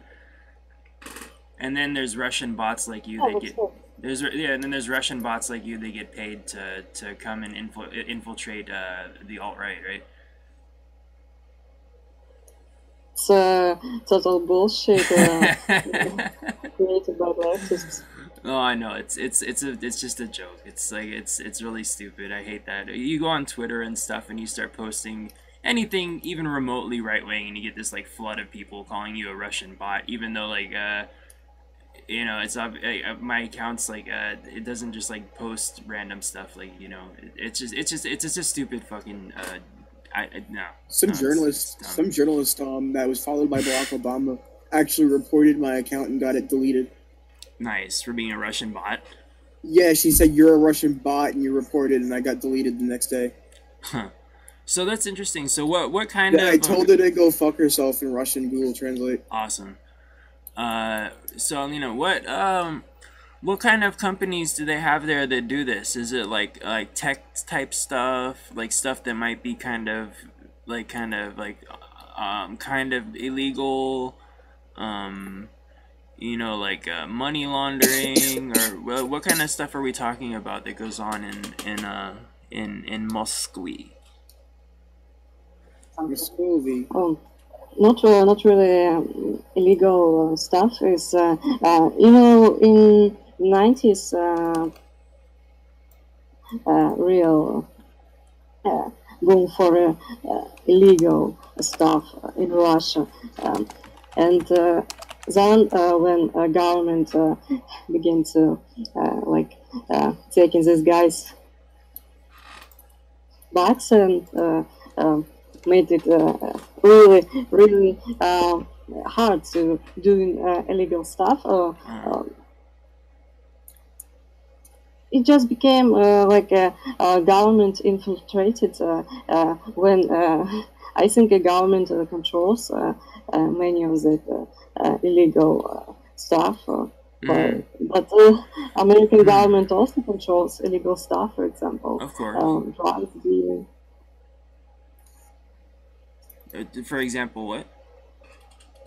For example, drugs dealing. They drug deal. Oh yeah. We've been controlling drug dealers for a long time. So that's extremely interesting. I didn't know that. So like you have a kind of shadow economy in Russia, which is infiltrated by the government, probably by like bad actors that do things off the books. But that also endangers your economy. Kind of interesting. I didn't know that Russia was like agorist in that way. All right. So what do you, is there something that you could feel? I mean, I understand your answer to this would probably be like more market capitalism, but what is there something that you feel like, is there a light at the end of the tunnel for Russia in terms of it like making it past this kind of dark, I mean, it's always had a dark history, right? Like it's pretty, it's like it's always had like pretty you have Ivan the Terrible, you have the communist era. Doesn't have to be that Mongol era. No, but I was saying like, you know, I mean, if you look at Russia, its history is so dark. You have the Mongols. You have Ivan. Before the AI Pope takes over, man. Yeah. Then that changes everything. No doubt. Then she can start making Kalashnikovs for the AI army. So, what do you think that there's something which, besides like all the kind of stuff that we're talking about in transhumanism, but do you think that there's something like contemporary that can happen now or soon that can help your country out of like this kind of economic darkness? Like maybe if we would lift the sanctions on you guys, but is there something about the character of your people that like tends to just want to be ruled by czars? I know there's a lot of brilliant Russians, a lot of brilliant literature and poets and scientists who have come out of Russia. Can you comment about that? Didn't Solzhenitsyn name the Jew like a few weeks ago? Amazing, that Russians don't have any political awareness about themselves on the places. Like where you have one city, you can you can't just govern themselves because all you do is waiting from some higher command. So it's that thing for Russia is this vertical of power, this hierarchy of power. Which doesn't let even the smallest governmental official to act without a command from the higher official. Political power is the main thing in Russia. Right. I see what you're saying. God, I mean, I know, like your country, like I'm surprised that Putin has such like what. Why do you think that he has? Is it because that he's like that he's like you know, held his own and maintained? I think that's what it is. It's that Putin has held his own and he's maintained, like you said, Russia as a player just through like his resistance militarily to, for instance, like in the Georgian War, in Ukraine, or in Syria, he's maintained the prestige that I think a lot of your people like associated with the USSR being a huge imperial power. Is that why that he's allowed to, you know, skate by on a couple other issues which, you know, have to do with income inequality and this, like what you said about not allowing for change? Is it that people like, they like that he's preserved the prestige of your nation? Yeah, definitely. Yeah. Because most of people they think if Putin will go, then some a guy, some American puppet Right. would take power over Russia and turn Russia into American slave or something like that. Right. Yeah, that makes sense. Russia's never been defeated, though. I'm surprised that that's a field. They got pretty wrecked by the Mongols. Except for the Mongols. Yeah, I was gonna say. But other than that, yeah, I mean, they didn't really get defeated. They ended up being vassals, but still, yeah. That makes a lot of sense. Yeah, and look what ended up happening to Mongolia in the long run. Yeah, Well, they Mongolia collapsed is they like collapsed a tourist because their, attraction. yeah. Well, they collapsed because their empire was so large. They couldn't really. Under its own weight. Yeah, it just fucking collapsed under its own weight. Yeah. All right. Well, I think that was Well, really good. for the same reason, because you can't provide all the stuff for this big territory, and in some time it comes a deficit. So they didn't have food, for example, on some territories, because with that big territory and with that big system, you couldn't provide the stuff. Mm. Yeah, I think she's right. At some point, Siberia is going to rebel and become its own country. Especially of pure snow and UFO sightings. Well, yeah, Alina, That system is too complicated. I mean, governmental system. It's simply too complicated for its structure. What was the What's the contemporary Russian view of Gorbachev? Do they think he was an American puppet? Because I know a lot of people don't like him. I think as he was American puppet. I don't know about that. I think I mean, you guys were overextended. Your economy just wasn't working.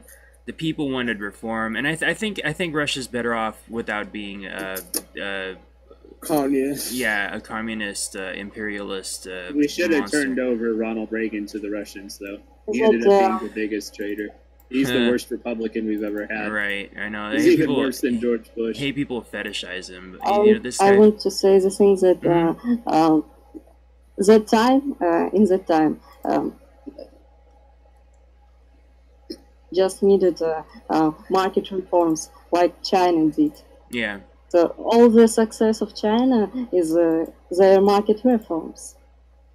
Well, that's I mean, you didn't really get market reforms. They didn't. They didn't provide it, and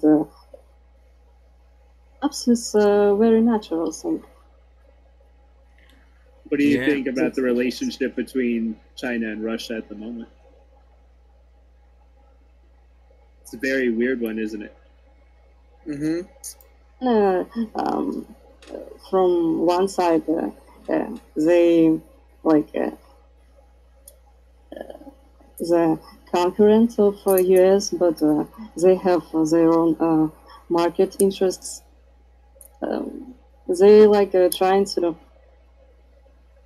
get their own way, but when China's economy becomes bigger than US economy, it could change you.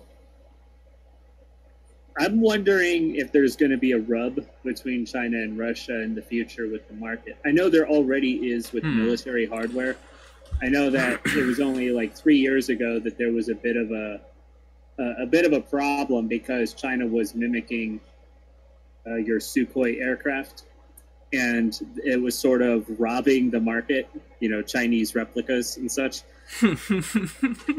They're creating Chinese replicas of Russian military hardware. So that's one problem. If somehow Russia can manage into the global market, I'm wondering if this replica thing will also cause a rub in the future. Because at the moment, Russia kind of has China by the balls because of the oil exports. But I'm just kind of wondering what the future is going to hold. That's interesting. I don't think so that China would invade somebody, because I think about China in that term of their Chinese big wall. Like they created, they built that Chinese big wall to defend themselves from another world. So I don't think they really want to expand in this way. At least, they want Taiwan. They think Philippines is their territory. But what for? Well, I don't mean them expanding to Russia. I don't even necessarily mean like an actual battle. I mean, I think that there could be market confrontations in the future if the dynamic of Russia changes from an oil state to a producer. Russia doesn't have a market at all. Not right now, but in the future, if Russia were to start one, I'm wondering if there would actually be a market confrontation. Because at the moment, there isn't really much of a confrontation to be had. But what happens if the sanctions are gone one day? Let's say, Trump and Putin hash it out and now it's cool. Now Russia's in the market. If that were to happen, what do you think? Sanctions didn't Russian economy at all, because Russia didn't have economy. Well, sure. my point is, let's say in the future, Russia becomes a producer. Let's say in the future, somehow it experiences what China experienced after Mao. That there is a market boom in Russia. For there to be a competing market larger than China, right next to China, with arguably more skillful engineers, another problem for them. I'm wondering what that would look like, because even right now, Russia is producing its own computer chips, and its computer chips are standing their own in the tests. So we're looking at potential problems there in terms of trade war type stuff, if Russia ever gets off the ground. I think China's economy is already so big, so Russia needs 30 years just to become that big as China's economy. Yeah, and I think they have they're under wow, it's really a tenuous balancing act that China's doing to balance its trade relations with China and America being the largest economic partners in the world, whereas you also have this historical connection between China and Russia as being military and defense partners. You remember the Security and Cooperation Organization, the SCO, where you kind of have them like she said, advocating for more of a multipolar world, where China also wants to have their cake and eat it too. They want to be a part of the SCO. They want to work with Russia or Iran or North Korea, but they also want to make sure that they can provide for their people by the trade arrangements that they have with American companies, for no other reason that if the Chinese Communist Party doesn't deliver, they're gonna get fucking overthrown in a second. They have this kind of tacit social contract whereby the people whereby the people allow for the kind of more draconian and ridiculous aspects of the Communist Party. They don't try to do another Tiananmen Square as long as there's bread on the table or rice or whatever on the table, as long as there's jobs and the government is steering the ship in a good way and the economy is booming. then they're not gonna overthrow their corrupt communist dictatorship. They're just gonna let them do what they want. So yeah, I think that's really complicated. But that also ties into our relationship with Russia. I fucking hate it that for some reason that there are factions in our government and in our think tanks that feel like we just I was like so excited. Like I remember Thanksgiving in 2016. I was high-fiving my fucking grandpa after Trump won, and we were like, détente with Russia. And he like fucking high-fived me, and we were like, yeah, we're gonna be friends with Russia now. That's great. We don't have to go to war. But then like the fucking news started on this fucking 24/7 cycle of anti-Russian propaganda. I'm like, well, now Trump can't even fucking do anything. Like, if he were to make a fucking small overture of friendship towards Russia, they would be like, oh my god, he's a fucking Russian agent. They would lose their fucking minds. And his hands are tied, even though he made statements, in the past, like, why can't we be friends with Russia? What's the problem with that? Why is it? What the fuck is the fucking big rub? I've said it before, the faggots in the EU are the problem. Because in my perfect world, it's basically America, Asia, and Eurasia together, dominating, bullying, and exploiting the hell out of Western Europe and Africa and everybody else. Fuck them. Nice. Okay. Actually, Russia could have something good from these sanctions. Because protectionism is working, like it was in South Korea when they raised tariffs for the imports autos, and they raised their own auto industry. Right, they do nothing. They do companies. Nothing. And Russia, they're doing the same freaking thing with the protectionism. And they have a really, really freaking big tariffs for autos and most of goods from the, for example, US or... yeah, I've heard about that. I've heard about the tariffs for things like clothing. Yeah, so car in Russia costs more than, for example, in Western Europe, and they want, I think, to have the same success like South Korea had with their Hyundai, but it can have this success, so it's not working. But yeah, it antagonizes. That is true. The insular market has created like an actual economy in Russia. I've heard that there's things that can be sold there and you can produce a living that's becoming unimaginable in other countries. Things like cheese production, like certain items because of the like nation states. Because of the import rules, there's actual domestic markets that have pretty much died out in Western countries. They feel when no Russian cheese farmer some industries, like food industry, for example, raised. Sanctions really help them. So we, maybe import products, but our food industry really raised after sanctions. But what about some high tech or auto industry? It stays on a level of freaking I don't know. Yeah, I had a random question. Why do you speak English? I didn't think of that. Like, it's not a required learning in your country like it is in China. And she was saying that, like, not a lot of people speak English over there. Really? No, not really. I think 95% of Russians don't speak English at all. Well, why do you speak English? I always speak Polish or some shit.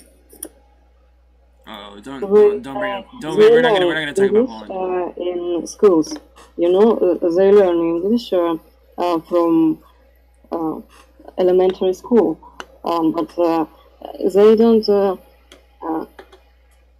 I don't think they have some approach to because we're living in this kind of isolation that only increasing. So from like 90s to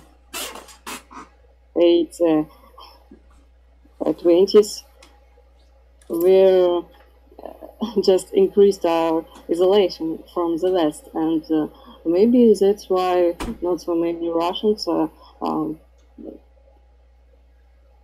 talking English.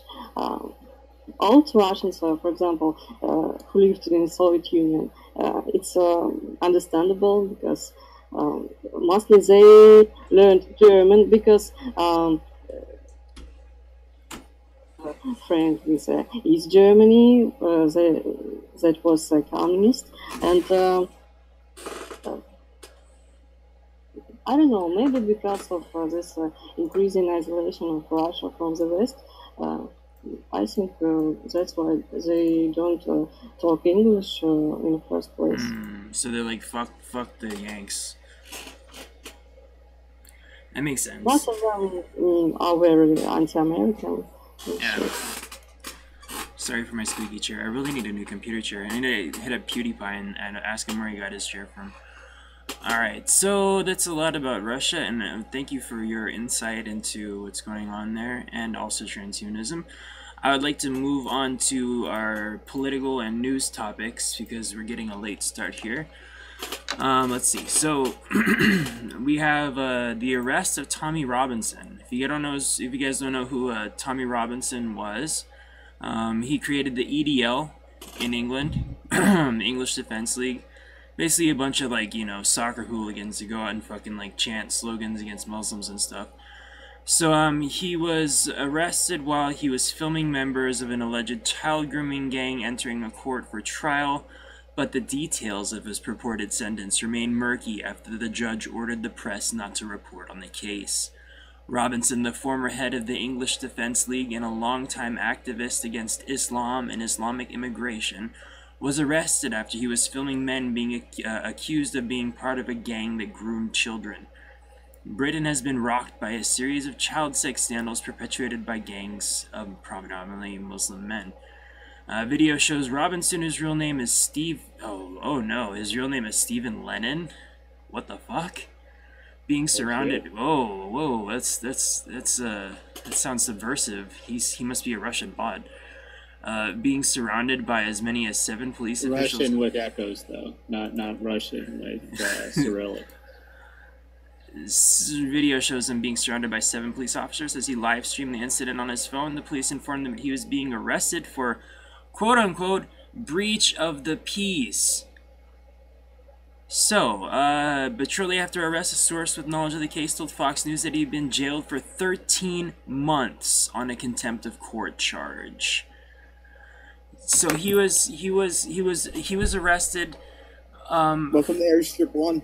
Yeah, he was arrested for protesting against young British women being taken by Pakistanis and groomed into being prostitutes, which is a thing that goes on in England for some reason. He was against people from the third world coming to his country and taking young girls and, like, raping them, like pedophiles. It's part and parcel, man. It's quintessentially British. It's part and parcel of living in a big city, right? I'm really starting to, like, look at Brits almost like I look at Swedish people now. It's like 1-800, come on now. Like, you're allowing this shit to happen. You're just a bunch of fucking cucks. You know, fuck you. I'm starting to get that attitude towards Britain, but when I see shit like this, it's like, arrested for breach of the peace because a person wanted to report on the fact that this shit's going on. And, you know, and I don't know. I think I do have hope more in the British than I do in the Swedes. Maybe, I don't know, just because the Swedes will be a minority in their own country in 20 years. Yeah, we talked about that last week, or the week before. They kind of deserve it, though, man. They do. But maybe it's because of our historical affinity to one another that I just kind of, like, have hope for my British, you know, cousins that they'll overcome this stuff. But I generally got the feeling because I saw I saw a lot of articles and a lot of people posting about Tommy Robinson when this happened. It's like when you arrest someone like that or you kill someone for their political opinions, like Che Guevara or Trotsky or Martin Luther King, you turn him into a martyr, and that makes his message just that much more amplified. So when he'll become a martyr now. Exactly. It's just gonna be you're gonna see a spike in Brits can own shotguns and shit like that. They can't own they have to register them though, but they can't own like handguns and shit like that. But they can own shotguns and hunting rifles and stuff like that. People are probably gonna stock up on that shit. They can't really stock up. I don't think that you can just quickly attain a weapon like that in the UK. I think you have to go through like years of cocksucking and like Tumblr posts to be able to own a gun or something. I remember Sargoy talking about how he could buy a shotgun, but he didn't want to. He's a faggot. It'd probably be like some lever action shotgun. Probably be like a double barrel. He's like, but I got a crossbow. He's like, I got a compound bow. He is a Welshman, so he does deserve his compound bow. Yeah, I don't know about the UK, man. I think they should just give up. They should just nuke themselves. They're actually thinking about banning crossbows in the UK because you didn't need a license to own one, and they're very dangerous. Yeah, well, I mean, crossbows are really dangerous for one target. Yeah. It takes you like 5 minutes to load them. You can run drills with it, though. You can reload it very fast if you try it.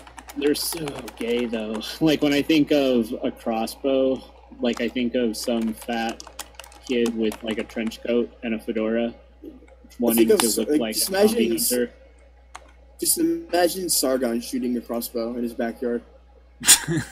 That's your average crossbow user. What I would do is I would take a crossbow and then shoot it with a real gun and then, like, watch his reaction of the crossbow falling apart. That would be magic. If he was a true British nationalist, he would be firing a longbow. But he's not, of course. He's a liberalist. I don't even know what that fucking means. So yeah, a liberalist means that you're basically a liberal, but you recognize you're a classical liberal. The left has gone too far. You're a classical liberal. Yeah. Basically, what they want to do is delay how fast liberalism is turning into hyper-progressivism. Yeah, I know. I understand what the fuck they are. They're a We're bunch of missing fucking the cuck Rusty. retards. Where'd she go? The Ruski took off for a second. She said she might be back in a minute. I told you it's vodka hours, man. Maybe that's it. She gotta go to the store to get some vodka. Her and cousin Ivan have to hit the bottle. Alright, back on yeah, but she said she might come back in a little bit. She was laughing that you asked why she spoke English. So we have Geert Wolters, who is I'm telling you, she's a spy, man. I know. That's FSB right there. See, they know She that we're probably on is. to the AI thing, so they're trying to figure out what we know about it. Yeah, she seems pretty new in my Facebook. She's a spy, and I'll bet that she probably just learned English too. They probably just pumped her out of the Kremlin, and she said, "We need you to go infiltrate the alt-right and figure out what they know about the Fourth Industrial Revolution." Or I haven't, I don't really know. Her real name is Natasha. I'm telling you, it's gotta be. She it says on her intro on her Facebook page: anti-globalist globalism, political phenomenologism, traditionalist transhumanism, radical delusionism. That's pretty good. No, I don't think. I think she looks a little bit young for an FSB spy. I don't know. That makes her even more. They want you to think. Yeah, absolutely. Have you ever heard the term sparrows in intelligence? No. That's even worse. They look too young to be an FSB agent. Tell her what. In the Revolutionary War, we use children.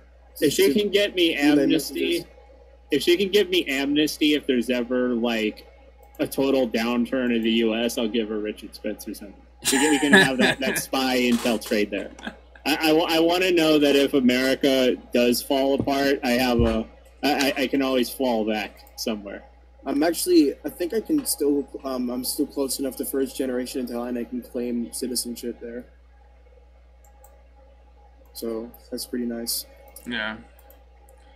Back on Tommy Robinson. All right, back on subject, guys. I know there's a cute Russian girl, but yeah. Cute sea Russian. She actually is really cute. Parliamentary questions to the Dutch Minister of Foreign Affairs about the arrest and safety of Tommy Robinson. Hashtag Tommy Robinson, hashtag free Tommy, hashtag free speech. Geert Wilders has written this post on Facebook. It says, written questions by MP Wilders, Agema, and De Rune, all belonging... Hey, that was a pretty good Dutchy accent there. All belonging to the PVV, to the Minister of Foreign Affairs, about the arrest of British activist and Islamic critic Tommy Robinson. 1. Have you heard about the arrest of British activist and Islamic critic, Islam critic Tommy Robinson for quote-unquote breaching the peace while he was covering a trial of Islamic rapists, and that he was within a few hours convicted of 13 months imprisonment? What do you think of this madness? How are you convicted in a few hours? Because it's fucking England, man. They have no rights. 2. Do you realize that said Islam critic has to spend his jail sentence between Islamic criminals? This may cost him his life. What is your opinion of this? These are questions by Wilders, Agema, and Drun to the Ministry of Foreign Affairs about the arrest of the British activist. I guess they're talking about Netherlands, Minister of Foreign Affairs in Netherlands. Does this, according to you, freedom of speech also apply to Islamic? He says Islam critics, but you would probably want to. English should probably be more like critics of Islam, or Islam. Yeah, critics of Islam. In the EU, and are you willing to immediately voice your dissatisfaction with this violation of freedom of speech by the United Kingdom to all your British colleagues?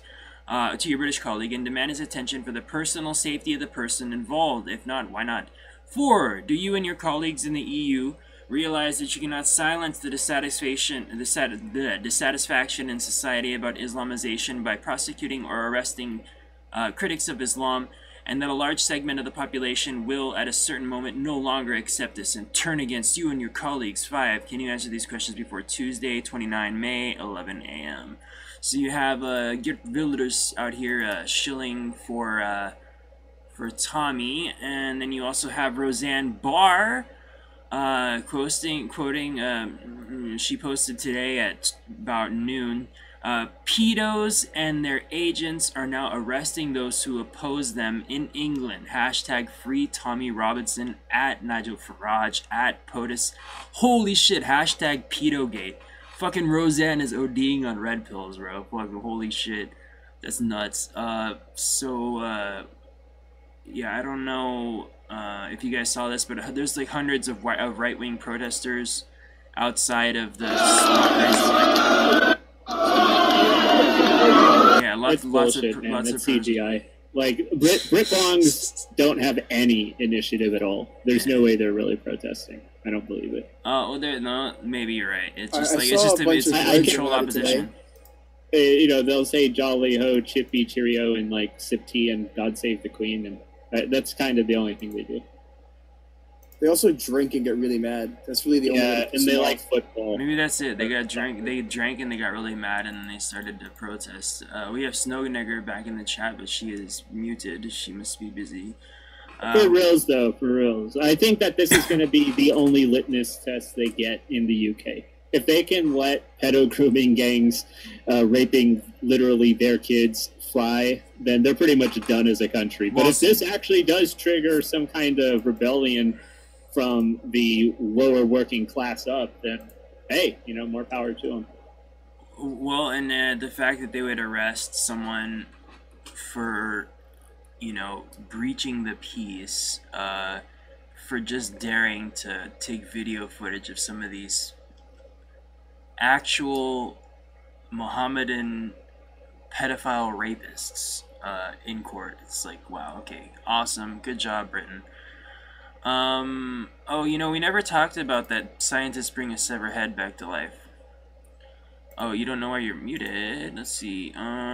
You see there's a button on the bottom which has like, it looks like a little speaker thing. You have to click on it because you're not server muted, so I didn't mute you. Maybe I can unmute you. No, you muted yourself, so you might have accidentally hit it on your phone. Putin needs to teach these spies to use I don't know. Discord. You gotta ask your handlers in the FSB to teach you how to use Discord better, man. Yeah. So like, there's a little button. I'm not sure. I think you might be on your phone. I'm not sure, but yeah, there's a little button that looks there. She left. I'm sure she'll figure it out. Well, okay. So scientists bring a severed brain back to life, sparking an ethical controversy. Has science gone too far? That's the question that some experts are asking after Yale University researchers announced they successfully reanimated a pig's brain, which was severed from his body. Welcome back! So I'm back, I think, because this button didn't work.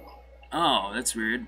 Yeah, you're back. We can hear you. Welcome back. So we were talking about, just real quick, we talked about Tommy Robinson, but now, you know, kind of conclusion is basically fuck the UK until they get their shit together. Yale neuroscientist Nenad Sestan, what the fucking name is that, revealed the breakthrough of reanimating a pig's brain, which had been severed from its body, during a meeting at the National Institute of Health on March 28th. Sestan's team reportedly experimented on over 100 pig brains obtained from a slaughterhouse and restored their circulation using a system of pumps, heaters, and artificial blood. The researchers said they managed to reactivate the brains for up to 36 hours. It's an extreme technical know-how, but not that different from preserving a kidney, said Steve Hyman of the Broad Institute via MIT Technology Review. It may come to a point that instead of people saying, quote-unquote, freeze my brain, they say, quote-unquote, hook me up and find me a body, the director of psychiatric research added. The ability to preserve a pig's brain without its body is leaving many fellow scholars terrified at the thought of this procedure being used on humans. Quote unquote, we have absolutely no contact to external reality. It might just be a living, with absolutely no contact to external reality, it might just be a living hell. Nottingham Trent ethics and philosophy lecturer Ben Curtis argued via the Telegraph, quote unquote, to end up a disembodied human brain may well be to suffer a fate worse than death.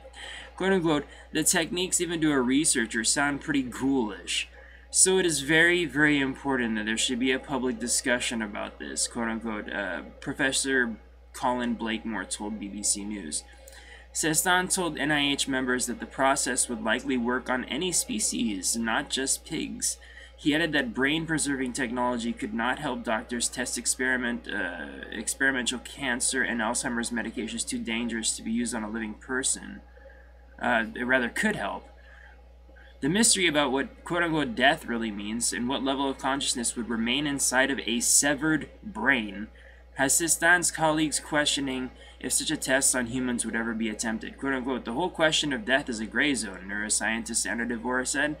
Quote unquote, we need to remember the isolated brain is not the same as other organs, and we need to treat it with the same level of respect that we give to an animal. So that's that's interesting. I'm not sure what it'd feel like to be a disembodied brain. Perhaps it would be kind of similar to being in a sensory deprivation chamber or being like in meditation. I don't know. Maybe. Yeah. Maybe it'd be basically like ketamine. I mean, you don't really feel anything; you're just conscious. The illness called deprivation, it caused by lack of hormones. So if a brain is isolated from a body at all, it just needs some hormones to function well. I'd be pretty okay as just a brain. I don't really need to go anywhere. Just like hook me into 4chan and I'm good. Alright. Be connected to some virtual reality and be this, the white guy. Yeah, exactly. Give me like a virtual reality like Pornhub or something like that. I'm good to go. So, let's see. We have, this is something that I wanted to talk to you about, IXI, because you're really good with, like, these, like, rallying pull to different causes. So, have you heard of hashtag Blacksit?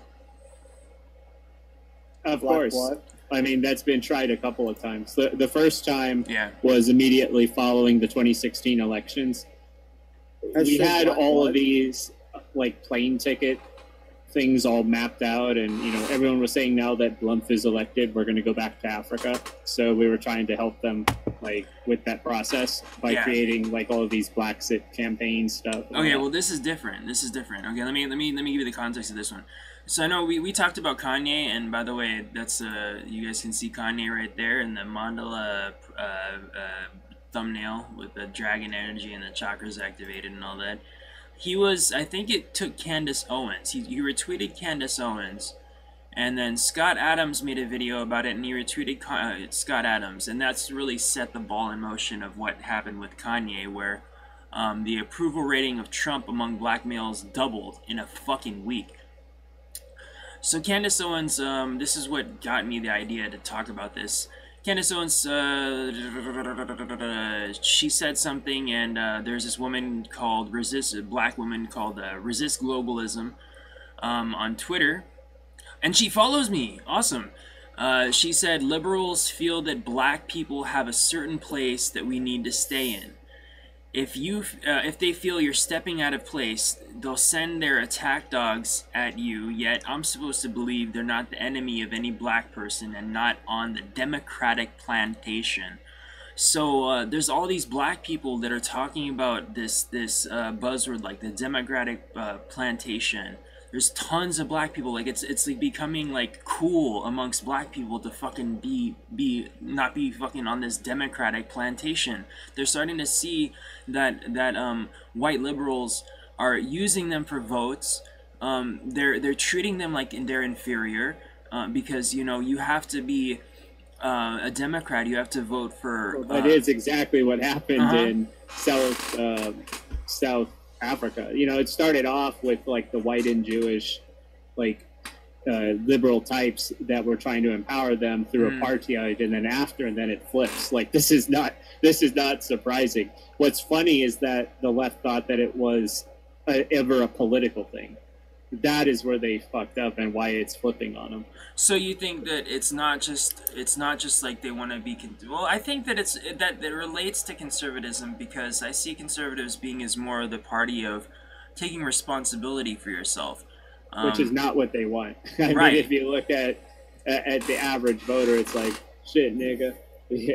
Like the rap type and all that bullshit. Like that's not what they're thinking. They're not thinking in terms of bettering themselves. But what they are thinking is that they don't want to be bitches to the rich, like wine glass and limousine liberal class either. So there's going to be this sort of kind of a rebellion for that. But my point is that the left is going to see it as a political thing.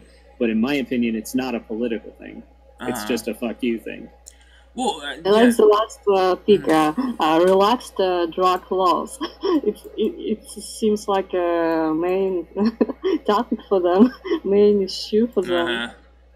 Well, they get pulled over all the time because that's a lot of the stuff that they do is sell drugs. So they have to deal with cops a lot because they do that. But I mean, I'm all for, like, if they really hate cops, I think what we should do is just, like, seal off Detroit and say, we'll call this a no police zone. Yeah. Like, everyone's welcome to live there and do what they want. We'll put up street cameras for the live stream at home, and then we'll see what happens. No, we'll live stream it, and whoever, like... You can have, like, Michigan. Michigan can be Wakanda. Yeah. That'd be great. That'd be awesome. Make some money out of it. It's like those the blocks of borax like, and elements, like, vibranium. Like in 1960, when the Islamic Brotherhood asked for like 4 states, they asked for Georgia, Indiana. They asked for Georgia, Alabama, Mississippi, and I think it was what was the other one? Florida. It doesn't matter. They asked, and Florida, and they asked for and they wanted them to secede from the Union and give them to black people so they could start their own Islamic country. Yeah, that would have been great. That would have worked out awesome. We could have like a Haiti right like inside of the middle of our country. It'd be fucking awesome. I know memes aside, like, Yeah, black people. I think American blacks, they tend to have a higher IQ than something like Papua New Guinean blacks or sub-Saharan blacks, because largely Yeah, they've that's been true. huh? That's true. Yeah, Yeah, they have they're a high IQ, and even gorilla Coco, or how it's a freaking name. Yeah, This Coco the gorilla, gorilla. the gorilla. It has IQ around 65, which is higher than, for example, Guinean IQ. Yeah, that was pretty sad. Yeah, Guinea's That was IQ that is was 60. fucking funny. I think it's like 60 average IQ in Papua New Guinea, where the headhunters go and eat each other. But anyway, I don't know. Like maybe Richard Spencer's onto something. Maybe we should create like a black ethno state and name it Wakanda, and then again put cameras everywhere on the streets so we can watch how Wakanda develops. I have to say, I have very little faith in American blacks. Well, I have full faith in the ethno state of Wakanda within the U.S. So long as it's like televised and I don't have to do pay-per-view. As long as I can just go watch it on live stream and not pay for it. It's like a Hindu. Yeah, exactly. Like then I would like to see Wakanda get built, but I just don't see it. Like I don't have any faith until I see the numbers. But what about the number? What about the numbers the community will turn it. What about the numbers of, like I said, so unrealistically to have a black ethno state in US, because what we do is a white and Hispanic people who lives on such a territory. Why? There's no white people in Detroit. Don't worry at all. Like no problem. There's like their 3 white people there. There's like fucking 4 white people in Detroit. Can go. One of them is Eminem. Yeah, we just gotta build like an electrified 50-foot wall around it to protect Wakanda from invaders. We have to protect Wakanda from the invaders, so we'll create a militarized zone around it so that Wakanda is not invaded by evil whites. Yeah. Yo, what's the wattage on that fence, man? 3,000. 6 gorillion. You touch it, you fucking die. Alina? It's like a human bug zapper. Sorry. I was thinking amps. 3,000 amps. Fuck, that's worse. Yeah, but we have to protect Wakanda from invaders. So dude, you touch it, you just disintegrate. So the black ethno state of Wakanda will be totally safe in Detroit. Someone walks up to it and touches it by accident, or just like fucking disintegrate. I have more faith, like you said about numbers. No, go ahead, Alina. Go ahead. The option for American blacks live in black ethno state is if some African state would invite all these American blacks, like it's a black ethno state for all blacks, like a Pan-Africanism. Some African state. Oh, we tried to send them. I don't think that would happen. That's been attempted throughout history, and the immigration never occurs. Although I do think creating a magical Wakanda city. Actually, you know what? What if we use Project Bluebeam to create a giant hologram of Wakanda in Detroit, and then it'll be like a beacon? Yeah, we just blast them all into space when the technology singularity comes. Why would you waste all the money to send them to space when you can just make them for genetic? I told you for genetic material, just in case the fucking AI Borg fucking goes haywire, that humanity will survive at some point. But Wakanda, brought to you by LiveLeak. Isn't that just liveleak.com? Liveleak.com. Liveleak.com is just Wakanda, the website. Are you fucking memers? Look, talking about actual numbers, about things that change. Like I said, the approval rating for Trump went up in a week. It doubled when this kind of thing started to happen. So what's his approval rate at right now? Among blacks, probably 10%. I don't know. Among black, there's only like 10% of black male conservatives are probably higher than black female conservatives. But I don't know. It's anyway. I thought he had a high, like, I thought he was around 20% blacks in the election. So this He's is already one of the highest. He was one of the highest even on the onset. he is. He's doing good. So but it's not high enough to give me faith. It'll be high enough to give me faith when I see like sentient voting patterns. Yeah, I understand that. Okay, so this is something that Scott Adams said in the video that was tweeted out by Kanye. He said that, so you have this problem. Slavery was a choice. No, that's what Kanye said. That was hilarious. I love him. I want him to have a Nobel Prize. But so slavery was a choice. Okay, so blacks had this problem. Besides any other type of problems we want to talk about, whereas IQ or dependency, lack of fathers, and all this stuff. Blacks have this problem called slavery, and he said, this is not my personal opinion, I'm just saying what he said, that whites were the cause of the problem, so white people, we fought a war and we changed our policy and we ended slavery. Then you had the civil rights era where they weren't getting a fair shake, and whites were largely the cause of the problem. This is what Scott Adams said. And so whites changed and gave black people equal rights. And then what he talks about is what's happening now is like the fog at the end of the mile is what he calls it. So you have people in this kind of foggy mentality where they're still blaming whitey for all their problems. And I was in another Discord called Politics talking about this very thing, and they were like, oh, you're an idiot, blah, blah, blah, and it's systemic, and it's economic, it's repression, and blah, blah. But it really isn't. And there's this fog at the end of the mile that he talks about. And he says, by that Kanye and Candace Owens, he drew a circle around them, and he said these two people should not exist in the same sentence. But yet by doing so, by Kanye being able to free his mind of what he calls a mental prison, and open the mind of other, by freeing his mind in that way, and by retweeting Candace Owens and talking points about the Democratic plantation, and how that black people are still allowing themselves to be enslaved. I mean, he said that comment, Kanye said that comment about sounds like it was a choice if it went on for that long. I think he was just kind of like being kind of blustery and kind of being like a little bit try-hard about that, but like, he's Kanye, so what do you expect? But his point is that like being a mental slave is a choice. And that's something which cuts through the fog at the end of the mile and allows black people to self-liberate in whatever way that they're going to do it. I mean, what's the average IQ for an American black? Does anyone know offhand? It's like 80? Yeah, it's 85. 85. Okay, 85. So, I mean, you can be functional at 85 IQ. You don't have to be a fucking, gangbanger or something like that at an 85 IQ.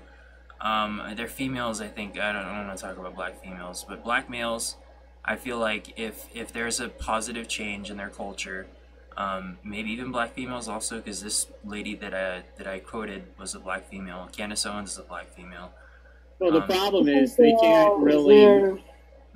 Aggressiveness of blacks, it's evolutionary because in Africa, you simply don't need to have big brains to survive. You need to be aggressive and big, and that's why blacks have a good muscular structure, and they have a lot of resources to survive, and the only threat for them is wild animals. And in some tribes in Africa, it's still a thing. You're not a man if you didn't kill a lion. So aggressiveness of blacks, I think it's evolutionary. Well, sure, definitely. The ones in the U.S. have a slightly different admixture from some of the European genetics. That's what gave the IQ boost in the first place, as far as I know. That's also what gave the vitamin D differences. I think that was actually, if I'm not mistaken, it was a deliberate effort because there were so many problems with illnesses like rickets and whatnot. And that's kind of, I think, if I'm not mistaken, that was the origin of why the genetics got mixed. But when it comes to the black community dealing with so many of its problems, there's, of course, the Lyndon Johnson thing. And that goes over pretty much all of their heads. And they have to acknowledge that before anything can change. What do you mean? Also, well, Lyndon Johnson created the welfare system deliberately Yeah, to and turn that's them exact. into That's voters. That's exactly what is changing, and that's why I'm But optimistic. Sort of.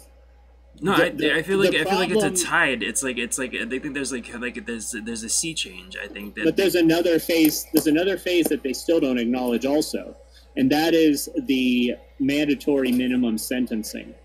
One of the reasons that black families were split up, because Lyndon Johnson said he'll have these niggers voting Democratic for the next 200 years. And he wanted to do that through social systems. But there's another layer, and that is the single mother thing. That didn't start with Lyndon Johnson. That started with Bill Clinton. That started with mandatory minimum sentencing, which is a Democrat initiative. So the single mother crisis in the black community is yet again a consequence of blacks themselves. They are almost as a block entirely Democratic voters. So doubly, they have nothing to blame but themselves. And until that introspection is occurring, I don't really see any sort of hope for them. Well, maybe even But they can blame whites for one thing. When there was segregation in 50s, around 50s, after World War II, white people have really good mortgages, and that created this suburbia culture. So white people can get a house in suburbia for like nothing, and blacks wasn't allowed to do these programs, and that's why they left in this highly urbanistic environment, and that's a thing that highly urbanization causes very high urbanistic side rates. Yeah, but suburbia gets created out of the risk of crime. It's sort of like the cause and effect thing. Crime scares away business. And it's not a lack of business that creates the crime, at least in the U.S. Like, if you want to get rid of the businesses in an area, just start graffitiing all the windows, and eventually they'll leave. You know, that's kind of what happens in any depressed area. You can think of anywhere in the U.S. that looks nice, and if you come back years later and it's a ghost town, chances are the crime came afterwards, came after the businesses. So I don't think suburbia is a good excuse, and there's no reason whites should have to live with blacks. That's stupid. We should have freedom of association. Of course. I think what we're looking at is crime scaring away business, creating depression. And there's no reason that being in the city, which is actually closer to major business, should be worse off than the suburbs, which is major commuting. You know, there's a reason why people pay, out their ass to live in the city closer to actual jobs instead of suburbia where they have to commute for 2 hours. But the thing is, I think that it's you can make the case for it being largely genetic if you want to, and I think I would agree with you. But like, the whole like white man's burden thing about having to deal with the cards that you're dealt, having to have an economy and having to have markets and like a globalized system where you have to deal with people who are like this. In America, I think it's a lot less than it is whether versus like South Africa. I don't really think it's analogous to South Africa. We have a white majority for now. Hispanics, of course, are going to probably replace that soon. There's the equivalent of suburbs in South Africa too. That's basically the middle class there. Their equivalent running away from the squalor and crime of the lower class. Well, I mean, my point is that I think that black people have been given all the tools that can possibly be given to them, and if they took the initiative to develop more of a self-responsible attitude, I would love that. I don't think that necessarily that blacks and whites have to live together and like rainbow nation shit, but Just me personally, I would love it if they could stop like just like destroying themselves and like major cities. Man, absolutely. Like in Unicorn Land, I would absolutely love it if things were to work out. I'm just completely cynical that that'll happen without, dude, go on, like we go on talked Twitter, about earlier, bro, augmentation. Bro, go on Twitter and like look at the people that respond to Candace Owens and Kanye. What I'll see is the right side of the bell curve. What I'm gonna look at there is not gonna be a sizable amount, and it won't be enough to change the voting stats. Well, it already just did. It did. If they like I said, Trump's approval rating went up, doubled on amongst black males. So I mean, at any point, like when we have this like interface and technology and with Twitter and social media, I hope so, man. I hope so. You know what will white pill me on that community specifically is if in the midterm elections we see an actual trend of it doesn't.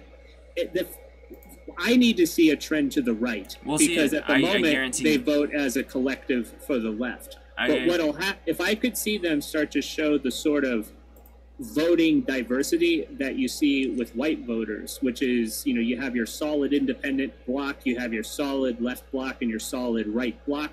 If you start to see that sort of stratifying in the community, then I would start to white pill.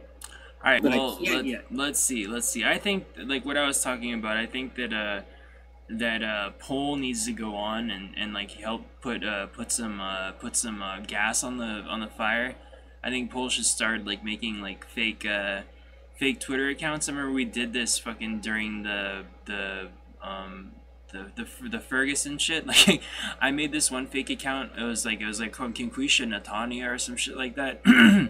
And I took like just some screenshots of some random like black chick on YouTube that like does like makeup tutorials or something, and I used them as like my profile picture. And there were fucking like I just went on like saying, yeah, we need to kill whitey, we need to kill white people.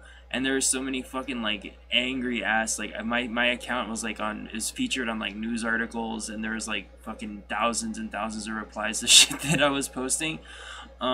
If we could just like go and like make like hashtag Blacksit like fucking like we're black people in the or hashtag Democratic Plantation and go on and make fake like black Twitter accounts and get polled behind us. I do like that Blacksit's been co-opted for a good cause. Yeah. I posted in the general what it actually was to begin with. Interesting. Yeah. Yeah, that's great. That's great. But that's the more realistic. Did you saw Alex Jones' video about its sensation or I don't know how it's called, video rights. Actually, it was a music video for another song of him, but there was performed like this rapper, youngest white boy, and they was mad about it, like how this guy performs a hanging of a white boy, but this text right, I mean, was anti-black at all. It was blamed the blacks for their problems, so it was kind of red pill black, but Alex Jones lied for it. What was so they were showing? Was it Alex Jones showing someone this, or was it someone showing Alex Jones that? It was Alex Jones' video. I don't think I saw that one. It's about it's a plantation rights. So there was a guy that was rapping. They were talking about cultural appropriation, or what was it? This guy was rapping about basically about the problems of blacks caused by blacks. Mm. Oh! You're talking about like, yeah. There's some rappers out there that do that stuff. But I need to see like aggregate effect. I think you might be talking about Kanye. No, it was maybe it was Chance the Rapper. Couple. There's Kanye. There's Chance the Rapper. Upstick is one of them. Chance the Rapper. There's quite a few out there now that do that. Well, Kanye kind Kanye of was started the that. big first one, and then a few others came out of the woodwork. exactly. Look, they're following the trend. I have this like Yeah, in I this. want to see that. I want to see them get back to basics, back to family values, and that's something that Kanye always raps My big about. my big problem with that demographic is they always vote one way and they don't split up their votes. Yeah, they're basically boards. I'll believe they're fully sentient when I see them. All right. Well, we'll see when that happens next. All right, we'll see what happens I during. wouldn't have a big problem with them if they voted more than one way. Exactly, and the only way they vote is anti-liberty. They vote anti-Bill of Rights. They vote anti-freedom of speech. I know the talking points, bro. I'm just saying, like, somebody that's no, I'm like talking about the effect. Now, I want that effect to stop happening, and once it stops happening, or once it starts to stop happening, I'll be completely wiped out. Like if this coming midterm, I can see that 20% reflected in this. In the midterm elections, then at that point I'll say hell yeah. Yeah. I'll tell you what. I'll fucking bet you. I'll bet you $100 right now that we'll see at least a fucking couple percentage upticks in the Republican vote amongst black people. Well, I'm sure there will be a couple percentage upticks. I'm not going to bet on that. I want to see a lot. So you agree? 20% is a lot, man. Oh, I don't know about that, but we'll see a gradual increase. 20% flipping and being pro-Trump. I want to see that effect. 20% would be great. I might even put money on that. I don't know. We'll have to see. All right. So I just want to see this. What do you guys think we're gonna do with the midterms? Like, so I'm not sure. We're coming up. We're coming up. Trump's approval is almost 50. Blue wave is. We're coming to midterms is one of the talking points. Okay. So I've always billed myself as someone who's been able to spot trends. And just like I just have a sense, like a heightened sense for like trends which develop and which are novel. You know, like Terrence McKenna's like whole like novelty thing. Trends which are novel, their time has come. Something that will catch on. And I genuinely think that this whole like democratic plantation meme is gonna have legs. It's gonna go far. That's just my prediction. We'll see. Like you said, we need to see it in voting patterns and what actually happened when it could, because the first time that it was attempted, it was by Ron Paul. And of course, they saw Ron Paul as just an old white guy. But Kanye selling the plantation idea with Candace Owens and that's a big thing. That's a big thing. I generally think so. Should have been president. And the thing is, coming from Kanye, it's actually some people say he's just doing it for publicity. I don't buy that because he's been doing trad values since day one. You know, he's been doing traditional values in his music since his first album. This is just an extension of that. Well, he's definitely gotten. The thing is, like, certain people, like they're riding this like mimetic like wave. You know what I mean? They're people who are riding the zeitgeist, and I feel like Kanye has been infected by it. You know what I mean? You have people like you know, us or anybody that's like woke that like is like riding the changes that's happening right now and on the forefront of it.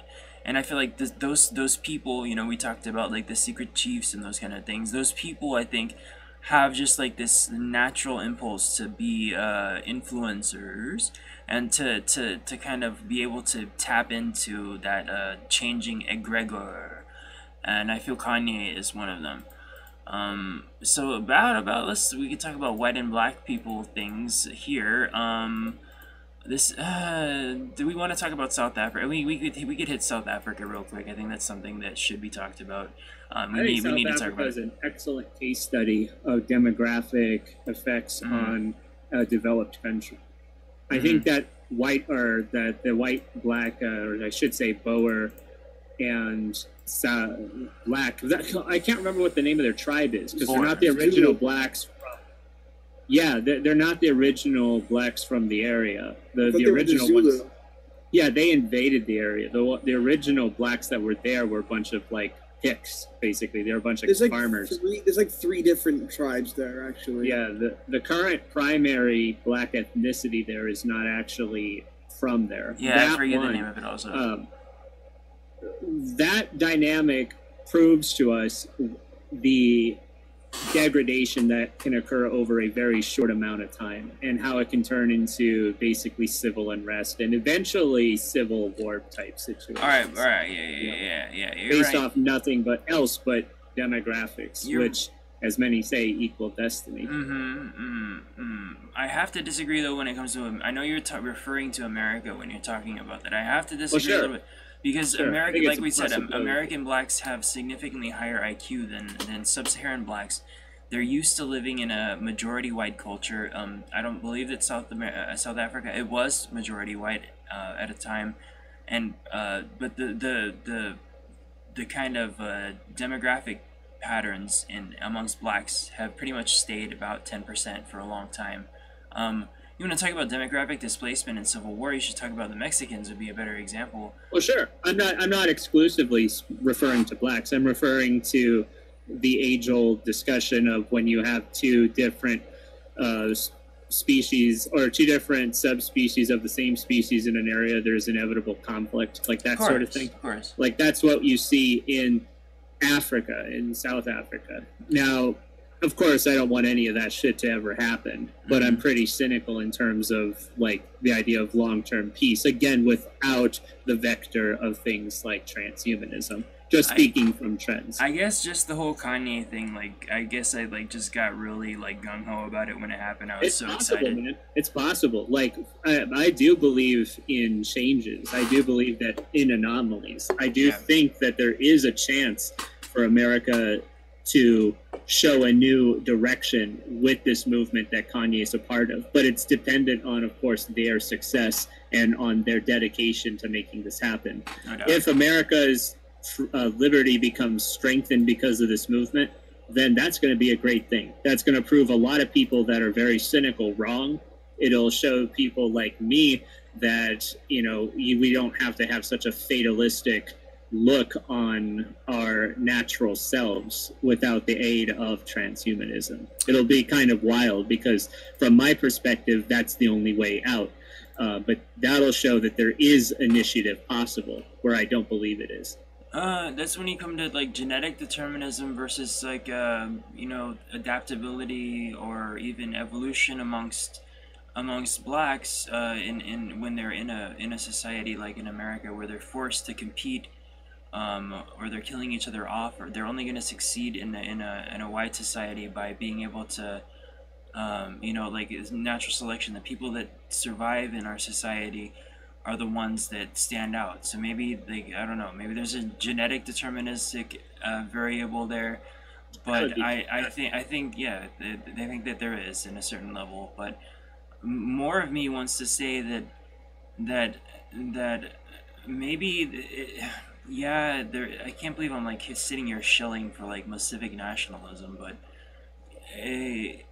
well, civic nationalism is a great idea. I don't think people want initially to have these great conflicts, but the conflicts arise out of the actions of the different groups. I'm always on the other side. Civic nationalism, a lot of people see as basically just the sort of woo-woo Star Trek bullshit, liberal SJW, like, you know, colors of the rainbow society. Like that's the civic nationalism of the cynic. The liberal, yeah.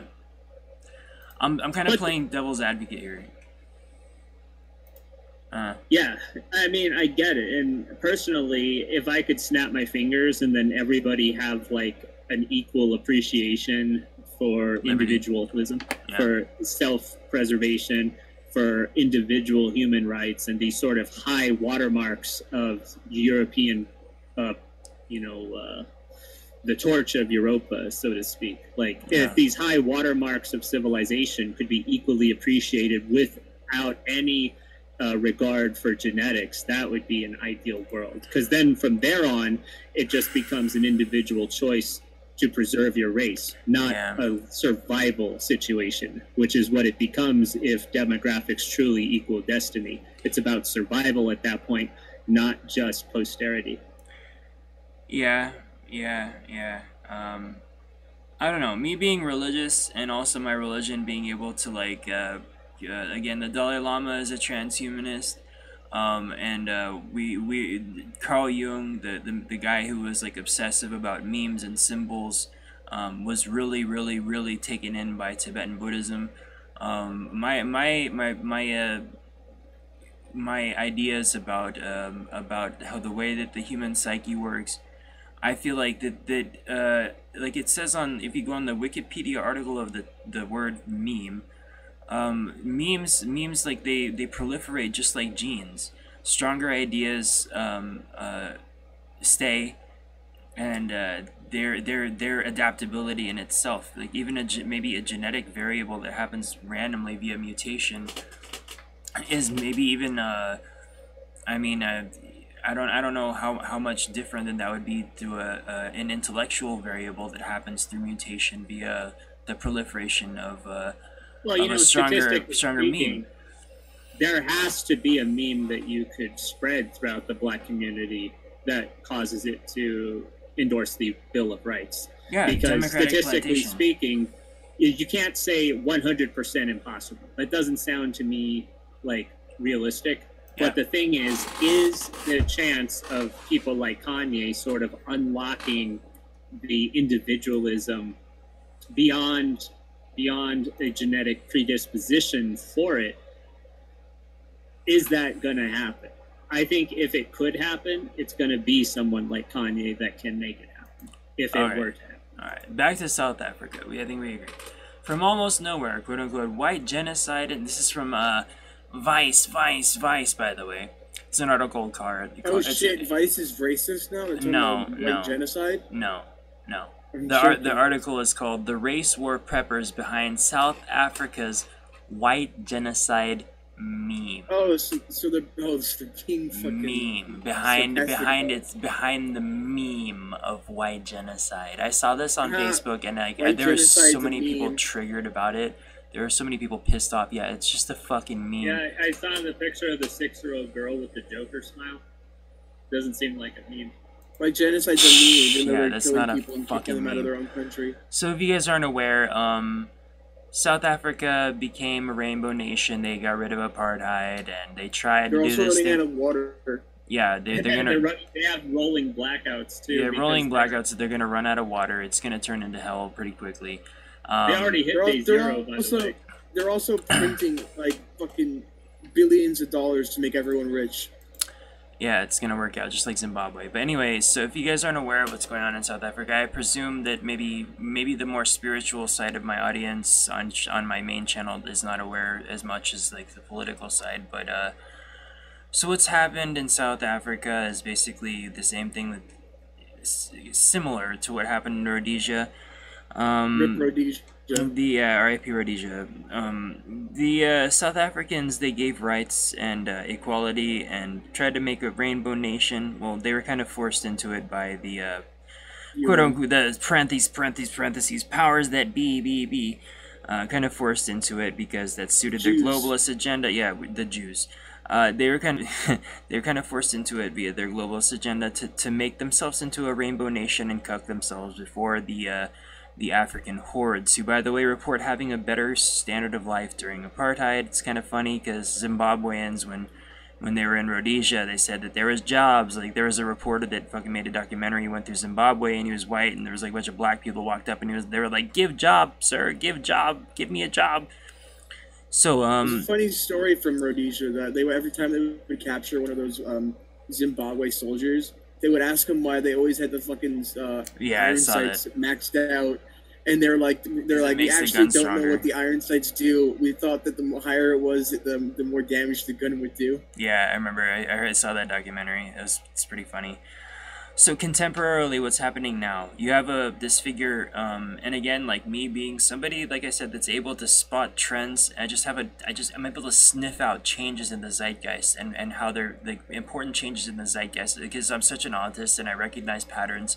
And when I see a change in a pattern that is interesting to me, and that's proliferating and that's powerful, that is a potent meme energy or a potent idea proliferating potential, it stands out to me like fucking like nothing. And there's this gentleman, his name is Joseph Malema. He's the head of the Economic Freedom Fighters Party in South Africa. Zuma said that he would be the next leader in Africa in 10 years. So Zuma himself, the leader of the African National, or the former leader of the African National Congress, has said that Malema will be the next rising star. And Malema, I think they have a big chunk of the parliament. I had to think for a second of what you fucking Eurocucks call your fucking, your Congress. It's a parliament. Yeah, but if you look at oh my god, just go and look at videos. Like, if somebody's interested in this, go and Google economic freedom fighters South African parliament. You can see them fucking chimping out. They're literally like starting fights in the parliament. They fight each other. They wear all red with the red berets. Each other with chairs. They chimp out fucking hardcore in the fucking parliament. And it's just fucking pathetic to watch. You see a lot of upstanding black gentlemen that are like, not retarded, that are like just disgusted to see this behavior, because it's just like, oh god, can you imagine like being black and being like actually not retarded, and like seeing black people act like this? It'd probably drive you crazy.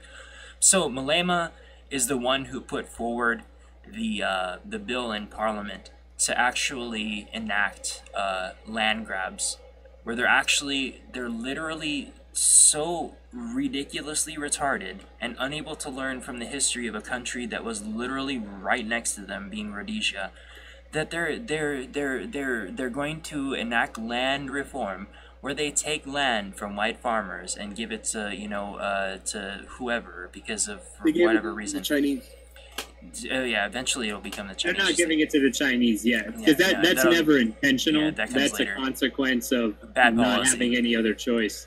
Yes. Now, personally, I'm all for that, because I want to see China absolutely fuck that country, like 9 ways to Sunday. Like, Yeah, I am all that'd be for. great. And remember, they're already tied to China through the BRIC alliance, the BRIC economic bloc. So, because the K does stand for.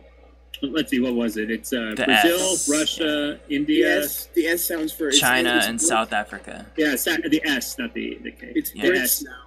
Yes, the S is South Africa. Yeah, the S is South Africa. I love So that they're all- economic bloc formed, because they saw it as an emerging economy. Well, it still is for what they Yeah. want. The reason they chose South Africa is because it's one of the places that you can get gold still.